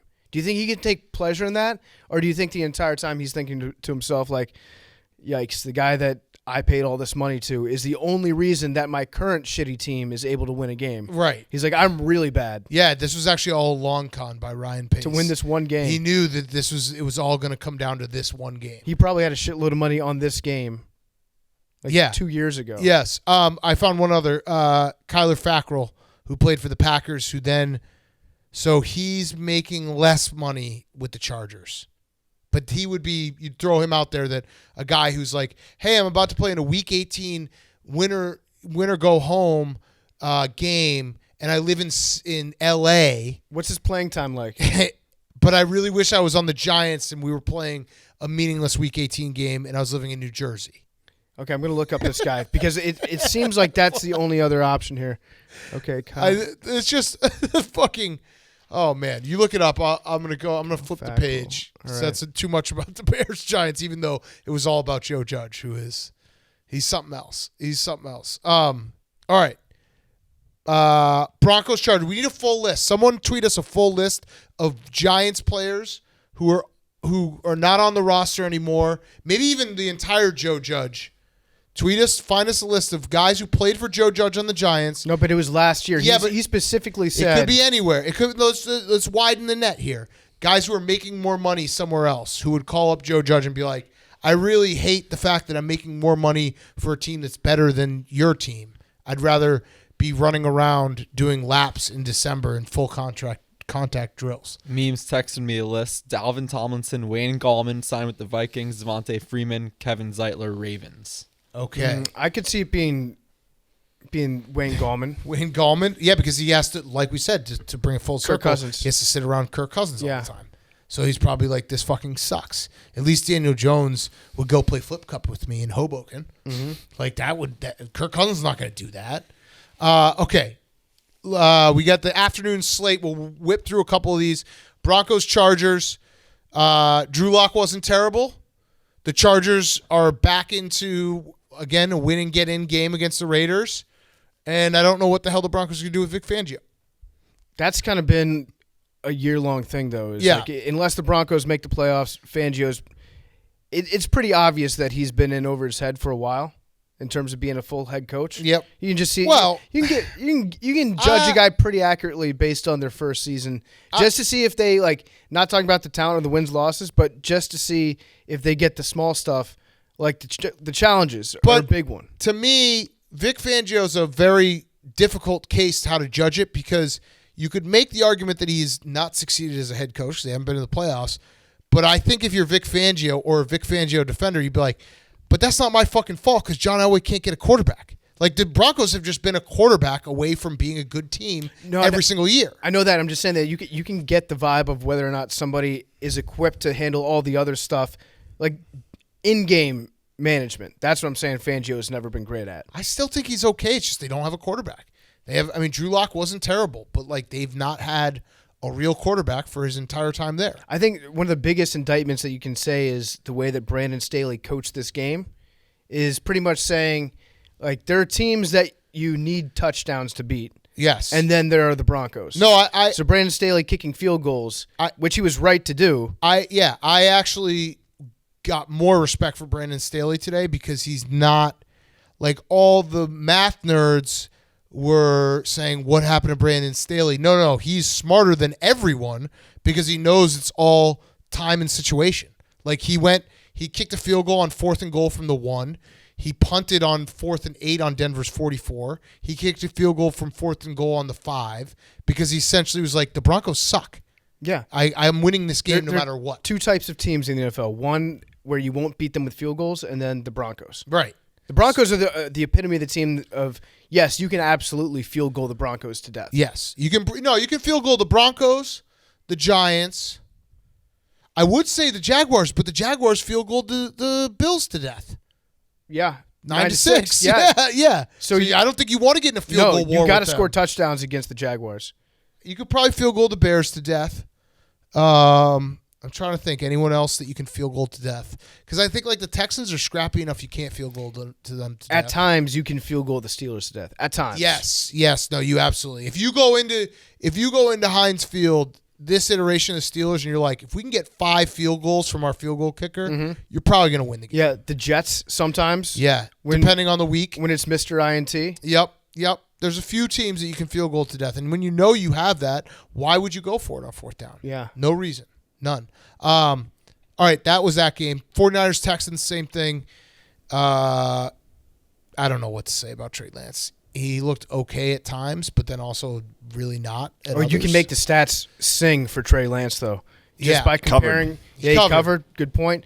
Just because of his ability to throw the ball deep occasionally and without getting it picked off. And now, just so everyone understands, I'm not being hypocritical here because I do think that you got to give rookie quarterbacks time.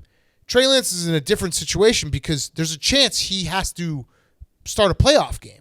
So it's like we're judging him, can he win a playoff game, because he might be thrust into that situation. I think we can say no. Maybe. I think he can. I think don't he know. can because, here, Big Cat, here's why. Kyle Shanahan's system. Shanahan's system, it's kind of a motherfucker for a quarterback because you can put most decent quarterbacks or decent prospects into that system and convince yourself like, yeah, this could work. Like Kyle Shanahan could tailor the system to Trey Lance, and I could see that running game like really stepping up. Yes. But then once you get to a point where it doesn't work, then it 100% becomes a quarterback's fault. Right. Where you're like, the system's so good, if they just had a quarterback that could fit within it, then they could win the Super Bowl every year. Right. It's like, wait, there's something that gives and takes at the same time, where it's like maybe the system does have a very low floor, Right. on back, but the ceiling is not that high. Right. And who knows? I'd still like the Niners, but yeah, Trey Lance, he's not ready yet. What do you got? Oh, we have the announcement. Breaking news. Saturday, Chiefs at Broncos, Cowboys at Eagles. Sunday night football, Chargers at Raiders. Okay, good. Wait, what are the Saturday ones again? Chiefs at Broncos, Okay. Cowboys at Eagles. I don't know why Chiefs and Broncos. That feels like that has no... Kind of a throwaway game. Yeah, that just Patrick Mahomes will get ratings, which makes Maybe sense. the whole division had to be flexed for fairness. I don't know. Because the Sunday night game. No, I think they just probably like Patrick Mahomes will get ratings. Okay, next up. By the way, did the Eagles actually clinch a playoff spot? Is this going to be another one where I Yes. have all the... Was it because the Vikings lost? 49ers and Vikings. No, it's yeah. because the Vikings lost this game. Okay, all right. That was the last thing that had to happen. Okay, so I'm not... There's going to be a lot of Eagles fans. At the When you get time to that you this said point it, you're not wrong. Yeah, when you By get the to time this you're listening point to it, he's wrong. of the podcast, you're going to feel like an asshole for tweeting me that you clinched. It hadn't happened yet. Saints, Panthers. Who cares? Yep. Moving on. Sam Darnold looked. He looked not like Sam Darnold today. He looked better than Sam Darnold. There we go. Sam Darnold has now officially become QB1 over Sam Darnold. Yeah. And the Saints do have a path. They have to beat Atlanta, and the 49ers have to lose to the Rams. Not crazy. Mm-hmm. Not crazy. We did forget to talk about one thing with the Rams. What? Odell Beckham punching that guy in the butthole. Yeah. How about that, huh? He likes ass play. He came from a good 5 yards away, cocked his fist back like a old timey. You know when cartoon characters used to. Yeah, he bonked him. No, I'm bonking you. Why? You're getting turned on by this. I can tell. I like it. I'm not. I thought of a good joke, but I'm not going to say it now. Yeah. Not even going to. I'm going to keep this one to my. No, say it. He's Fister INT. Yeah. There you go. Bonk and 1.5 boobs. The double. I see. That's what I don't like about the bonk is because I know you don't like it. It's hilarious. No, that the you don't bonk like gets it. the bonk gets overused because I was talking about a play where like legitimately one of the best receivers in the NFL saw a guy make an interception, ran over and just punched him as hard as he could in the butthole. Right. I don't think that's a bonk. Okay.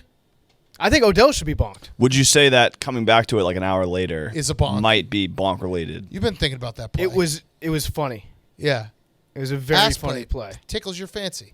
It was a very. It's not every day you get to see a guy just like put his fist in another guy's asshole. I just like we can say bonk anytime, and you're like, it's not a bonk. No, I'm just saying that is not a bonk. Right. It's never a bonk with you. You should be bonked for bonking, for interpreting that as sexual. Bonk. We'll put up a poll for this. Play this clip in its entirety, and then follow it up with a tweet that says, "Is PFT being horny, or is Big Cat being horny for thinking that PFT is being horny?" This is the best part about calling you out on a bonk. You get so defensive that it's like you must have also been thinking about sex I'll admit when I'm thinking about sex. all the time. Not thinking about sex right now. You're just thinking about Odell putting his hand up some guy's ass. He did it. Not me. I'm not the one that did it. Again, It was funny. It was funny. Yes. I just love saying bonk to you because we always end up here. We're I'm not the one. You guys are the ones. I'm the least horny person on this podcast. Anyone want to share the text from PFT on January 1st? It said, "Did you guys see Miley Cyrus last night?" Yeah. I was curious if you guys saw it because I went to bed Yes, early never because I had horny. coronavirus. Never horny. It's All right. impossible to be horny with COVID. I will say PFT tweeted, I think, a clip of Miley Cyrus's performance I did. and was just like jokingly like, "This was a great performance," and the Miley stands didn't see the irony in it, and we're just like, "Yes, oh my God, yes, It was so true." It was awesome to be able to tweet something just positive and pure That's about beautiful. Miley Cyrus. That's beautiful. And I turned off the replies to it, so only Miley stands were like quote tweeting because That's why. That's what it was. because they search her name.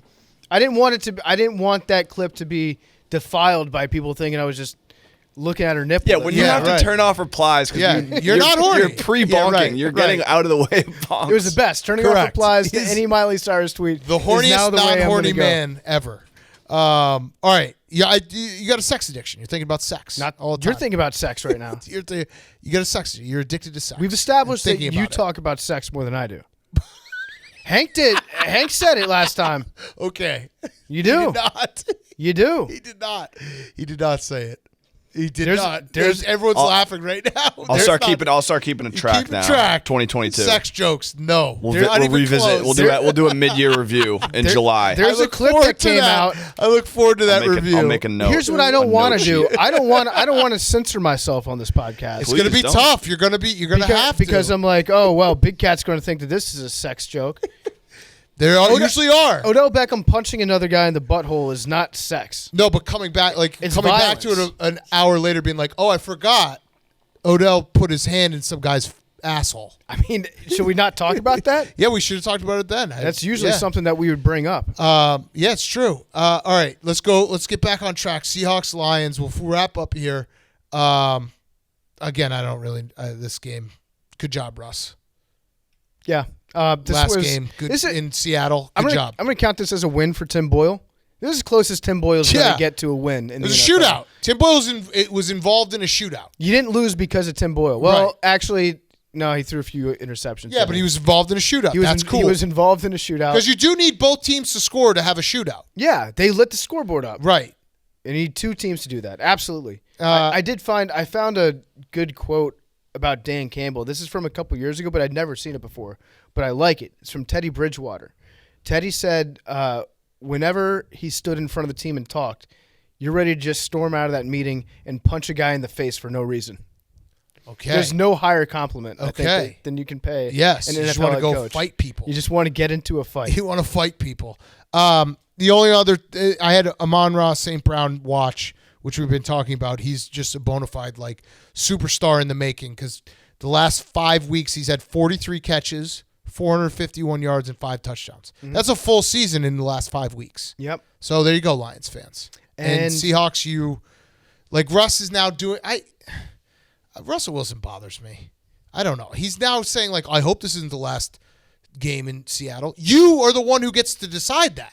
And also, it's in your hands. he's the one whose agent leaked the I don't want to be traded, but Right. if I did want to be traded, Right. here are the 5 teams I would He go went to. on Jimmy Fallon and had him ask about I just can't stand when players if you want to be traded, just say you want to be traded. Don't have someone else say you want to be traded and then say, I love it here. I hope this isn't my last time here. You get to decide that. The Seattle Seahawks will never trade Russell Wilson unless Russell Wilson says he wants to be traded. Mm-hmm. That's just a fact. So don't pretend that you're like, oh man, oh shucks, I hope this isn't the last time. You decide your own destiny here, Russ. Yep. I had one other note, and that's that Dan Campbell, come hell or high water, he was going to throw a touchdown pass to an offensive lineman this week. Yep. He had multiple guys running routes from the tackle eligible position.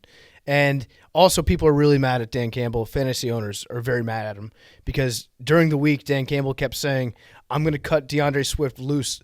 You're going to see DeAndre Swift really cook this week. And then at the goal line, he's just trying to throw passes to his offensive lineman to get them touchdowns. Matthew Berry's got to be furious. Matthew Berry's putting him on the shit list. Who was the other guy that Matthew Berry will never forgive? Oh, fuck. There was some player that lied about whether or not he was going to play. No, yeah, he it was on the Cardinals, he wasn't tweeted it? something, and Matthew Berry was like, you think this is a fucking game? Yeah, well, yes, that's exactly what it is. Was it James Conner? It might have been. Who saying I like don't he think was so. out, and then he got very, very upset at someone. I do remember this. We got to find that. David Johnson? It might have Maybe. been. Yeah. He did he tweet that he was going to be out and then he played? Or he tweeted that he was going to play, then he was out. Yeah, Matthew Berry's like, you're playing with people's lives here. That's very funny. That's very So funny. fun. I encourage more I do players that to all do the that time. in Week 17. Yes. Especially Week 17. Yes. Throw some chaos into it. Okay, last game. Find that for us. I think it was David Johnson in 2019. What'd he do? Because It was. Matthew Berry rants at Cardinals Twitter for trolling fantasy managers. So that clip looks like he woke up the next day and still was upset. Oh, no. Yeah, it was a big thing for Matthew Berry. And then the caption of the video, Matthew Berry calls out the Arizona Cardinals Twitter handle for saying fantasy managers should have started running back Chase Edmonds in Week 7 against the Giants. Oh, man. That's great. I think Matthew Berry took David Johnson off his big board, for the rest of his life. He's like, I will never draft David Johnson again in fantasy because of what he did to me. I know we joke about fantasy, like no one cares about your fantasy team. And look, I play fantasy, and I know people take it very seriously. The thing that bothers me with fantasy every year is the championship is just, and the playoffs are just complete flukes. It's like whoever has one game where it's just crazy and he goes off, and that's it. Like if you Jamar Chase, if you this drafted week, Jamar Chase, yeah. probably at the time when Jamar Chase was like, I don't know if I'll ever be able to catch a football because the stripes are different. That's when you drafted him. Yeah. Think back 4 or 5 months ago, and then now you're winning thousands of dollars because of what a great season he had, and more specifically, what an incredible week this week he had. Right. It's all luck. It's just your players end up playing like in random spots. Obviously, there are some people that are really good at it, but it's just you lose one or two times in your fantasy career where it's like, oh, fuck this. This guy was awesome all year, and then one week he decided to suck, and it just completely kills it for you. Mm-hmm. What do you got? What does he say? Read it. The video to his rant. You want me to lie at AZ Cardinals about David Johnson's health for competitive reasons? Fine. But when I believe you're lying, start DJ and bench Edmonds. You want to troll me for that? Ahem. I have some thoughts. Ahem. He did the throat clear. Holy shit. The Arizona Twitter Cardinals account, I've been in the news recently the Well, last few years. I didn't know that I'm a fan of theirs now, fully. How the tables Wow. turn. Wow. I think more people should start typing the word ahem, before they drop a nuclear take. Ahem. Let me get on my soapbox. Ahem. All right, last game. Cardinals Cowboys. I made the biggest future bet I've ever made in my life at noon today on the Cowboys to win the Super Bowl at 10-1. They lose this game. They lose chance at the number 2 seed. Also, Michael Gallup tore his ACL. I'm the biggest mush alive. And I experienced watching it with a very rooted interest in the Cowboys, and they suck. They suck. They don't suck. They don't No, they suck. suck. I'm going to talk you I'm off the done. ledge a little I'm bit. done. The Cowboys are very good. They're not a fluke. Their defense is good. This game, I'm going to chalk this one up to Kyler Murray magic in Texas Stadium. He's 9-0. Is he 9-0 now? 9-0. In AT&T Stadium? He played 'Cause he played there in high school. 5 times in high school. Yep. He's 2-0 in the pros, and I think there's 3 other games or whatever. Yeah, 2 other games. I think at Texas A&M and another game. I feel like Oklahoma plays one of those games every couple of years where it's like the season opener in Jerry World. Right. But yeah, Kyler Murray he owns that building. Yes. It's his. I don't think he's ever lost in the state of Texas, by the way. He never lost in high school. He never lost in high school. I'm almost positive he's never lost a competitive football game in the state of Texas. He won every Red River? Well, yeah. That's in Dallas. Yeah, but he didn't see. Remember, he wasn't at Oklahoma his whole 4 years. Right, but every one that he played in. I believe so. Find it for us. Yes. And right now, I'm seeing Yeah. 49-3 since high school. Since high school in the state of Texas? Yeah. When did But he I win don't his know. 3 This losses? Could be Shit. All right, it would have been source. cooler if he had never lost in the state of Texas. Could be wrong. right now, it looks like there's a good chance that they will be playing at AT&T Stadium in the opening round of the playoffs, too. Yes. That's an issue. All right, so 2017 and 18. No, see, he only played one real full year at Oklahoma. So, and I'm pretty sure they won Red River that year. Get on that, Jake. That's a big. If he's never lost in the state of Texas, I might have totally made that up, but that would be fucking cool. How cool would that be? Did Jake just say he lost 3 times? Yeah, but he said that was the first thing he saw. That's Yeah, I'll look for a better source. But What was the definitely source? Some guy with like 30 followers. Give us a shout out his name. This guy's Schittsburg Steelers guy. I put you on the spot. I'm The sorry. Jake. Evening Fire The Evening Fire sounds kind of like podcast. Oh, Actually, sounds- bleep out their podcast name. yeah. Fuck that. Well, 49 We can't have them before this come game, and so this taking would our be shit. 50-3 now. Okay, so I might have made up that. It sounds cool to say he's never lost a game in the state of Texas. So let's just roll with that. Yeah. I don't know. Gallup kind of concerns me because he's fucking good. And Yeah, Cedric Wilson is not bad. the touchdown catch that he had where he tore his ACL on the catch, knowing that he tore the ACL in the process Yep. of stepping off that leg, I think it was his left leg that he pushed off of, did like a 180 in the air, held on to the ball in the end zone while his ACL was torn. Yep. Respect. Yes. That's all Madden shit. That is all Madden shit. He yeah, that was a crazy catch. I just don't I don't know. The Cowboys, watching them, they concern me. And that was a stupid bet. Well, and it was stupid right away. But whatever. The game could have been different, but we all know that the biggest obstacle to you winning this future bet is probably going to be Mike McCarthy. Yeah. He's the weak. His arteries are his weak link. He's the weak link to his team right now because the defense is awesome. The offense, when they have their shit together, is definitely good enough to win every game they play in with that defense. But then you have to trust Mike McCarthy don't do anything stupid, and he kind of did something stupid in this game, which is he ran out of timeouts, Yep. was not able to challenge Chase Edmonds, Which was a fumble. which we think was a fumble. We're I going to think say it was a fumble. definitely a fumble. And so the game turns around at that point. The Cowboys have a chance to win. Wasn't that under 2 minutes, though? No, it was right No, it before wasn't. the 2-minute It warning. was right before. Kyler Murray did actually lose to Texas in his one Red River, so there's one loss. We found one. Either way, it was cool when I said that he'd never lost in the state of Texas. We should just go with that. Mm-hmm. That sounds fucking cool. The fact he never lost in high school is insane. Yeah. And he's 9-0 in that building. That is confirmed. Yep. Confirmed fact. But yeah, you're right. That timeout, like losing that timeout, that was, and it was. I don't know if the Cardinals did it on purpose, but the reason why he used the timeout was there was a 4th and 5 or 4th and goal on the 5, and they brought out Prater and Kyler Murray were on the field at the same time, and then they put Prater out wide, so the Cowboys were confused whether they were going to go for it or kick a field goal. Then they burned a timeout. I don't know if that was intentional. I don't know either, but I get the vibe that when Mike McCarthy is coaching football, a lot of the times he's enjoying watching football from the sidelines. So Yes. it just kind of gets lost in the game. I would be in that same position too. Sometimes if I'd be like at an NFL game on the sideline, I'd forget what my job was supposed to be too because I'd just be very enthralled by He watching zones it. out. He zones out and Yeah. kind of watches the game. Yes, no, you're absolutely right. Yeah, I lost that bet. It was stupid. I got swept up in the moment. I've been thinking about like how can I find a way that the Packers aren't going to win the Super Bowl. The Cowboys I think are undervalued and really good. No, they're not. They suck. Their offense is to be fair, I have to be exactly fair about the Cowboys as I am about the Rams and the Colts. Can the Cowboys put together 4 games in a row offensively that can win a Super Bowl? No, they can't. Because they haven't, so they can't. So I'm an idiot. So right now it would be looking like they'd go to Lambeau in the second round. Great. Right? Just get it over with. Lose that game, and I'll just be drowning in sorrow. Great. Awesome. Fucking Cowboys. I do like them better than the Rams, though.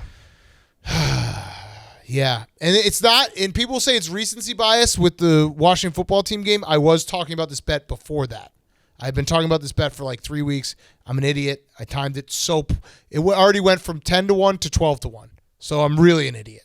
Way to go. I might hop on it now. Yeah, hop on it with me. Fucking stupid. Stupid. Cardinals, though, that was a big-time win. Cliff Kingsbury called a perfect last drive to salt the game away. Kyler Murray made some big-time throws. Like, that's the as bad as the Cardinals have looked the last few weeks, that's the team where you're like, okay, they could beat anyone. Mm-hmm. They and they still don't have DeAndre Hopkins. It's helpful when they have A.J. Green making big catches down the field. Yeah. He was, so credit to the Cardinals. Like, they deserve absolute big-time credit. It felt like they were a sinking ship. That's a huge win. They can still win the AFC or the NFC West if they win and the Rams lose. So that's like, I mean, that would obviously change a lot of the picture because then the Cardinals would get home field for the first round. They stink at home, though. That is true. That's the issue. Yes, that is true. Okay. Kyler Murray's never won in the state of Arizona. That's true. He's never won in the state. He's over in the state of Arizona. Yeah, if the Cardinals go back to the AT&T, I'm just going to burn that money. Like, I'm just burning it because he's going to win again. He'll go 10-0 in that building. Something about it. I do believe in that shit. Like, he's just something about being in that building. He's just going to dominate. Okay, let's do Football Guy of the Week, and then we'll wrap up with Who's Back of the Week. Maybe talk a little college. I know Hank has college football on his Who's Back. Billy, how sickened are you by opt-outs? I mean, I'm sorry. Actually, save that. Sorry. Hank Yeah. has it for his Who's Back. I want to hear your take on that. Congratulations to both Greg, Kittle, and Olsen for winning Football Guy of the Week for Week 16. You know, just guys being dudes on the sideline. Nothing better than that. So now for our Week 17 nominees. Number 1, Michael Freeman. Marcus Freeman. I love how they just won Football Guys of the Week just for roughhousing. Yeah. Yeah. That's as simple as it can be into each other. sometimes. The vote says what the vote says. Mm-hmm. Okay. Marcus Freeman. Michael Freeman, Marcus Freeman's father. Got it. He didn't show up to his Fiesta Bowl as he was the head coach of Notre Dame because growing up he taught him that he's no better than anybody else no matter how successful he gets. So he wasn't going to show up to his game and just sit on his couch because that's what he always did, and why should he treat this game as special? That's a football guy kind of move. I love it. Just didn't show up. I feel like in a lot Kind of like Marcus Freeman in the second half. Exactly. in a lot of sports movies, there's always that one moment where the main character looks at the stands to see if his dad's there. Yeah. His dad's not, but it just makes him continue to work harder. Right. So that's what Mr. Freeman is doing to Mr. Freeman. Right. Exactly. Second nominee, Jalen Warren, running back for Oklahoma State. This story comes from after the Big 12 championship game. He was so frustrated that he couldn't play and help the team, so that he walked from the Stillwater airport back to his dorm on a bad ankle after the team arrived home. He walked 3.2 miles from the airport to his dorm on a bad ankle because he was so frustrated he couldn't help his team and just decided to go totally out of the way. So he can't help his team even more because Yeah, it's like when we were in Chicago and PFT had a broken foot and he walked on it and it like turned blue. Yeah, it was bad. It was really bad. I've never been the same since. It was really bad. I used to be able to dunk. all his teammates circled back to offer him a ride, and he refused all of them. So Yeah, it seems more dumb. Yeah, like I could see you trying to make the walk back, and then maybe by the time your second teammate drives past you, you're like, yeah, Yeah. you know what? I've proved my point. I was going to walk. Also, it concerns me that it sounds like he leaked the story of like I wanted to walk home from the airport. Yeah. Yeah. Okay. There's no sadder walk, I think, than walking home from the airport. No. No. You might as well Definitely just be like a hobo with a stick with a rag tied to the end of it. It's bad. a lot of mental toughness, though. Yeah. Number 3, Rob Gronkowski, tight end for the Buccaneers. So he had a great line when asked about the Antonio Brown situation. He just said, I don't know what happened. I was too busy smashing helmets with 300-pound linemen. Nice. I mean, that's the only input you'd think and Gronk would have. Was I actually think he's being honest. Mm-hmm. I think he probably, when he gets on the plane, he's like, where's AB? It's a good answer for any football player to have when asked about anything that you don't want to answer. Yes. I don't know. I was busy smashing my helmet against a 300-pound lineman. Yes. Boom. Easy. He's got Done. CTE, according to the doctors on Twitter. last nominee, Joe Burrow, quarterback for Cincinnati Bengals. Joe Burrow played a lot of the game without his nameplate on his back because he plays for the team on the front, not for the one on the back. Slash, it was ripped off. Exactly. It had Frank the Tank in a fucking blender every time they showed him. He's like, where the hell is his nameplate? Like, I don't know. If he's the only guy that doesn't have one, then you know who he is. Yes. Kind of looked a lot like the Bobby Boucher jersey. Again, those references. And now for the old school football guy of the week, with John Madden passing, one of the ultimate football guys, I just have a story about when John Madden, there was a Patriots player when he was coaching for the Raiders who cracked his vertebrae, and the Patriots were flying home, and this player had to stay.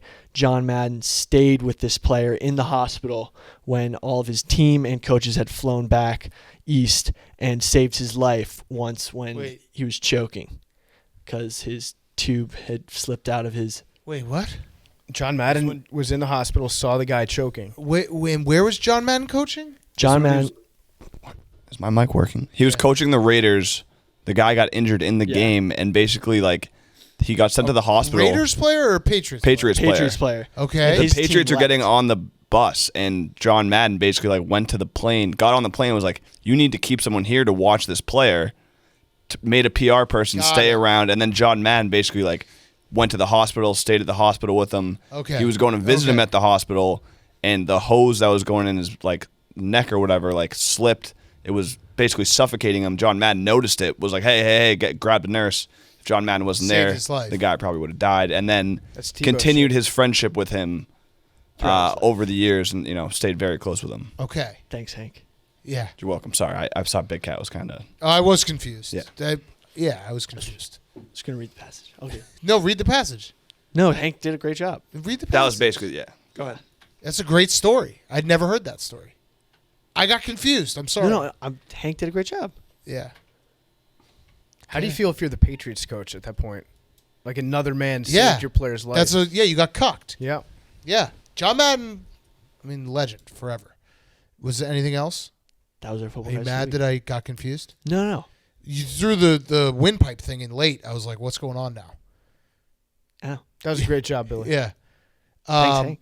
Yeah. Thanks, you, Hank. Hank. Thanks for the save, Hank. Thank you. Great football guys. Go vote now on the blog, correct? Hank just maddened your throwback football guy of the... I know. Yeah. He really stayed in the hospital on that one. He saved it. He did. He saw you choking and he fucking got out of your mouth. Exactly.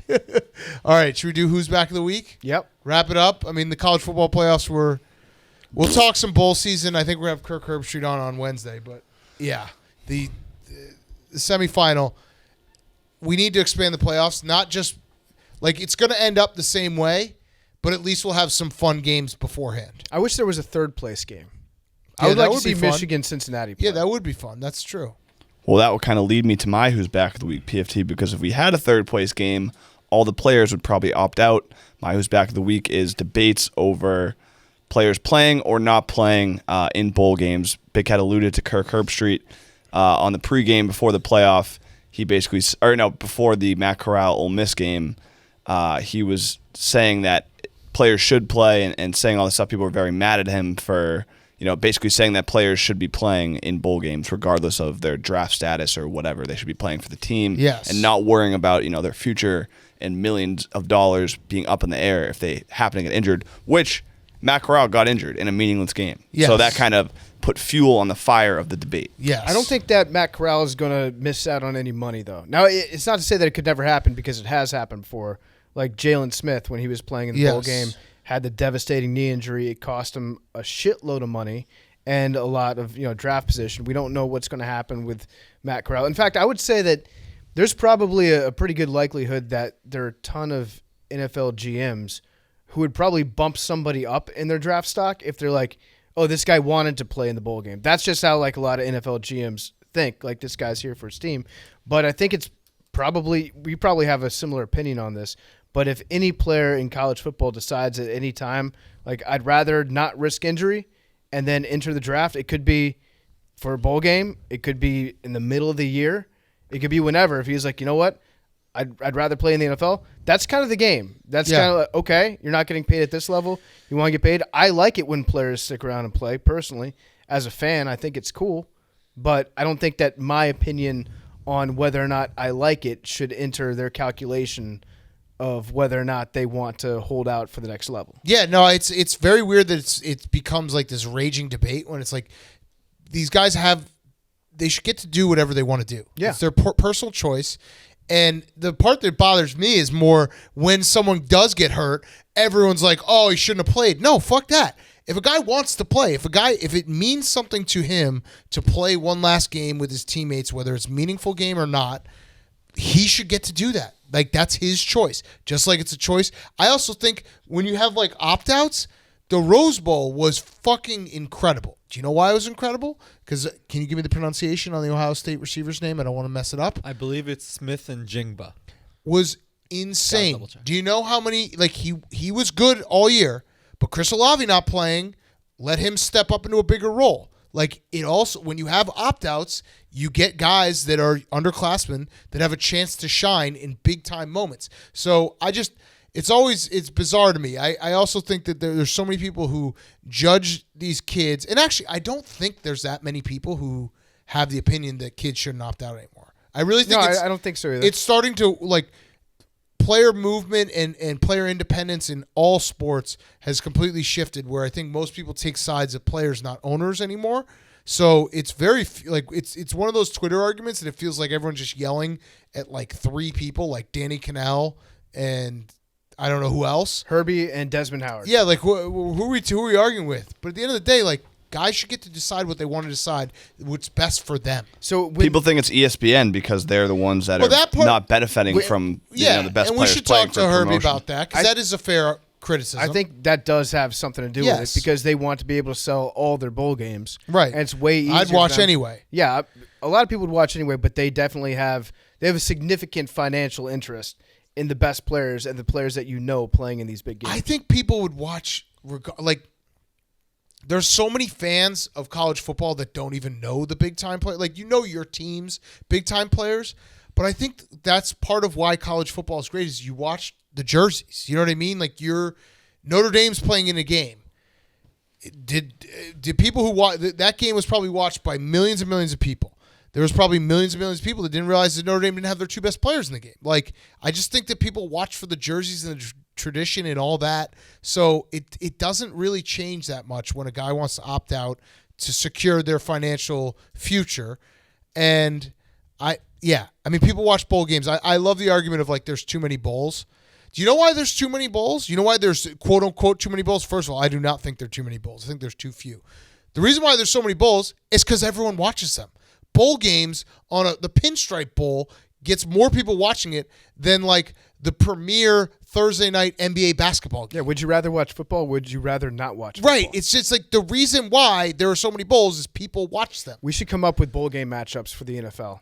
Yeah. Oh yeah. After this week. Yeah. Yes. After this game. After the and last invite week, them. Yes. and then invite all the teams and see. Yes. See who really loves football. Yes. Billy. Hold on. Billy. If the Bulls want those players who'd sit out to play in the games, they should pay those players. I agree. Yeah. That's actually a great idea. I think that for the most part, college football fans in this circumstance exist in a pretty rational place of we want to see our players playing if they want to play. If they don't, we'll be disappointed, but we're not going to be like, fuck that guy, he has no heart. You know, Right. like most people understand the millions of dollars that could be at stake. Now, And they would prefer to see their favorite players play, but they don't have any severe animosity against the guy for not doing it. the last thing I'll say about it is I do think that we all freak out about injuries to a point that's just like insane given where we are with like science and rehab and all this stuff. I always point back. Alex Smith played football again. Alex Smith, his leg fell off. He played football again. It's not like it's 1960 when you get you tear your ACL and your career's over. But if Alex Smith had that happen to him, he probably wouldn't have played football again. What? If it happened to him in college.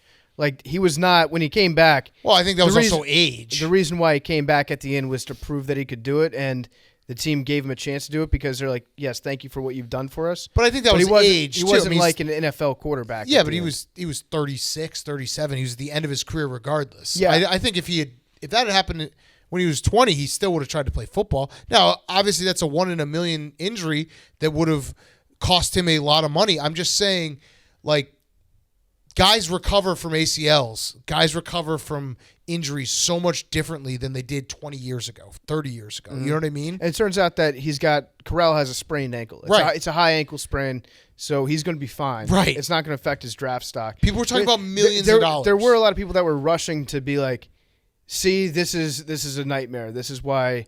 And I hate that. And I understand that some people want to be like protective of the players, but I feel like a lot of people also just want to be protective of their own takes. Correct. And kind of be like, see, this is why I was right. Right. Not, see, I'm so heartbroken for this kid. And how many players play and they don't have any injuries? Like you can't do that. That's the part that drives me nuts is don't judge a kid because he wants to play, just like don't judge a kid because he wants to opt out. They're the same situation. It's a give and take for sure. But you know what I'm saying? Like, you know that Dave Gettleman would look at a player that chooses to play in a quote unquote meaningless bowl game and put like an extra plus next to his name. Yeah. And these guys actually do work in front offices across the NFL where you could make yourself more money by playing in a bowl game. Listen, they're like Micah Parsons opted out last year. He's going to be rookie of the year, defensive rookie of the year, maybe even defensive player of the year, like in the running.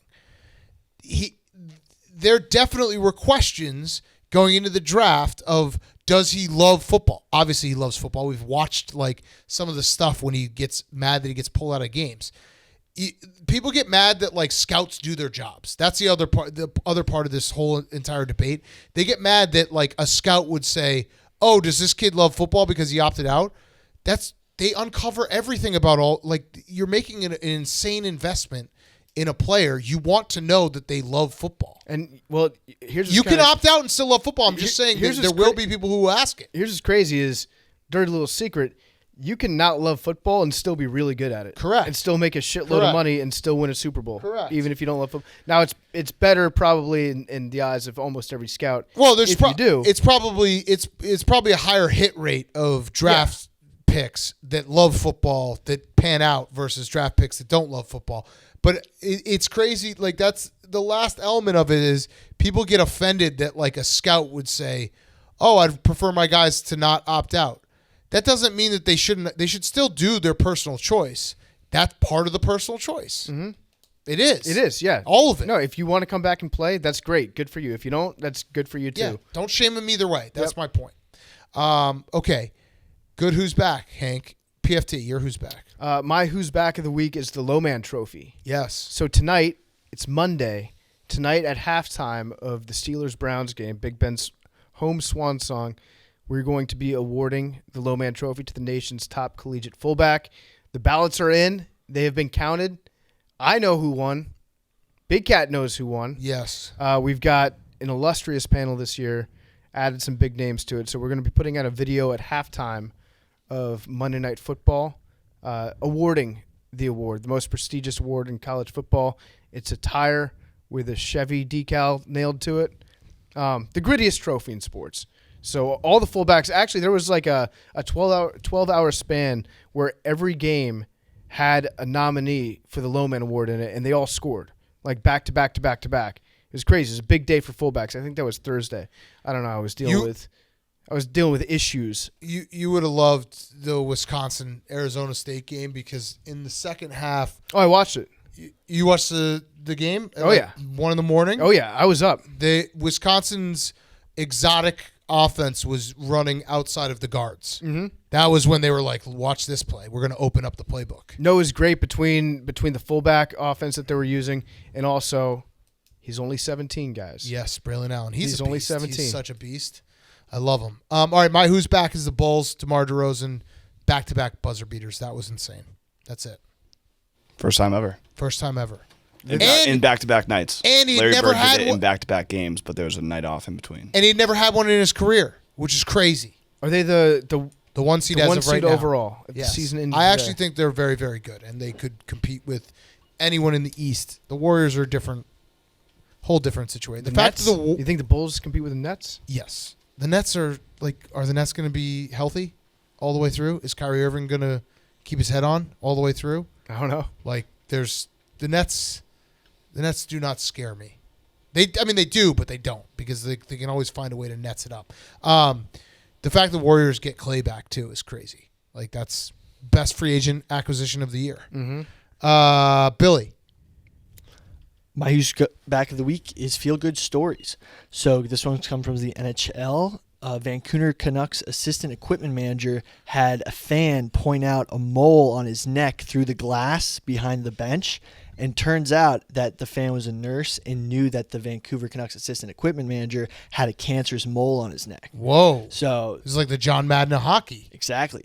It's Through the crazy. glass, just was put her cell phone up to the glass saying, you need to get that mole checked out on his neck. He got checked out. Whoa. Saved the guy's That's a life. crazy story. That's great. Wait, when was this? It's like, A day ago or something? That's crazy. It happened a few years. Sorry again, Billy. Oh, I'm no. not. Oh, no. It happened a few years ago. no. He got checked out, got it all treated, and then I think either they were back where she was, and they like did a little ceremony or like honored her, that's thanked awesome. her for Well, hey, it's new to me. And I'm glad that it was. Well, no, the ceremony and like the whatever, yeah, like that. But that the was whole new. story's new to me. This is the first I'm hearing of it. Because this could have been just a fan chirping somebody, being like, hey, you got a nasty mole on your neck. Right. That's a pretty good chirp. Right. If you're a hockey fan at a game, but it turns out the person was doing it for an actual medical reason. Yes. Saved his life. Good for you. Damn, that's crazy. And they gave her a $10,000 scholarship to med school. Whoa. Wait, but she was already. Oh, she was a nurse. I don't know. That's what Cam just told me. Oh, okay. Damn. It's good. Who's back, Billy? thanks. Jake. Jackson Smith in Jigba is the correct. There we go. pronunciation. He was so Wanted to fucking good. polish That off. was a video game. Yeah, it was sick. I actually have also been thinking Nick Saban is essentially like. Is Nick Saban ever going to get bored? He like when you play video games and you win too much and you're like, I want to lose a couple games here. No, because he's a sociopath. Yeah, So he has to keep winning. it's crazy. He'll be bored when he's dead. Yeah. I hate to say it, my who's back is nose spray. Oh, Oh. you I addicted? was in Florida, Oh no. very stuffy, seasonal You didn't sit next to a dog again, did environment, and Oh, it just no. I was very stuffy. I just had to do it. It felt great, but I'm not going to continue to do it. you? But you just said you've been doing it. I did it once. Just once. Yes, just once. By yourself or This were is you how it with others? starts. This is how you fall back. Are you spraying alone? God damn it, Just Jake. spraying alone. God damn it. I'm So, worried about you. It's back, but hopefully not for a while. Damn. We'll see. All right. Anything else? You know that center, Garrett Bradbury, caught the tip pass No. on the Vikings? Okay. I think it happened while we were recording. Yeah. Played tight end in college. Oh. Okay. Because everyone was like, he's an offensive guard. He must have been thinking of that for a while. And then he's like, no, he's actually pretty good at tight end. Yeah. You don't he's really got see good that happen hands. too much, do you? No. Oh, look, they got the Steve Kornacki. at this hour, like it's a fucking election. Okay, so Some votes are going to come in overnight. the for the Steelers Ravens. have 5% chance. Damn, that sucks for them. Oh yeah, Big Cat. I believe, by the way, the Jaguars have not locked up. Oh, Number one, they're a half game behind the Lions, so I think if the Jaguars win and the Lions lose, oh, because they're 2-14 and 2-13-1. You know what? I hope the Lions get the second pick. yeah. That would be nice. It would I'm be sure nice. the Jaguars fans were going to come after you. It would be nice to look back at the season. Oh, to the just be Jaguars like, fans Yeah. are definitely going to come Chaps. after me. Chaps. Or is the gonna- Lions fans. would have Chaps is been going to like, come all over what your about ceiling. us? The clown faces. They got the clown. yeah. That's a little bit of a cell phone. Yeah. You're making yourself A into clown. Yeah. Yeah, like because it's if you're in Jaguars Twitter community, you get it, but everyone else, you look at it, and you're like, wait, what? Are you a clown? Mm-hmm. Is that part of? They're saying Shad Khan's a clown, right? Yeah, they're saying their owner is a clown. Yeah, Because- that you cell phoned yourself. Yeah, bad. Hank, which one did I say there? That was correct. I said cell phone there. They said cell phoned. No, I said cell phone. Right. Cell phoned. I'm getting a new cell phone. That's different than what you said. Okay. Billy, any update on our nutrition stack? Yeah, subs are in. All of them. Subs are in. Subs are in. The only thing that hasn't come in is those weekly pill things that you can put the pills in to organize it for all y'all, but they're coming in soon. So, all right, somebody pointed out to me online, and I noticed that you liked the tweet. They said Billy clearly doesn't have individualized plans for you guys. He just gave you guys the exact same supplements, and you tried to talk your way out of it. Is that true, or do you actually have individualized plans? Well, I do have I have fat, like metabolism speeding up Okay. stuff for Big Cat, and then I Yep. have for you more of like muscle building, like stuff that will get you going. And for Hank, I don't see Hank really putting on muscle, but I see him getting more leaner and toner. Nice. Soccer body. Cool with Exactly. Like Hell we're yeah, gonna Hank. turn Hank into Ronaldo, Big Cat into Slim Cat. He's been there before. Yeah. And then you into something like I'm aiming for like kind of Liver King, but Okay. we'll see. Kind of Liver King. Nice. I don't think you can be kind of Liver King. I think either you live the hunter-gatherer lifestyle or you don't. Were you shocked when you saw that video of me and Dave playing against Tony Scheffler in his driveway? Yeah. That was probably about 40 pounds, 50 pounds ago. Yeah. You think there's any chance we could meet at 200 pounds? If I was incentivized, yes. Yeah, I think I could get up to 200 pounds of muscle, Yes. mostly muscle. Right now I'm probably like 163. What are you? 247. I think we could meet it. First, 10 is going to fly off. What would it take for us to try to meet at 200 by the end of the year? 84-pound difference. I could get to 200 if I was incentivized. Yeah, But who's going to incentivize us?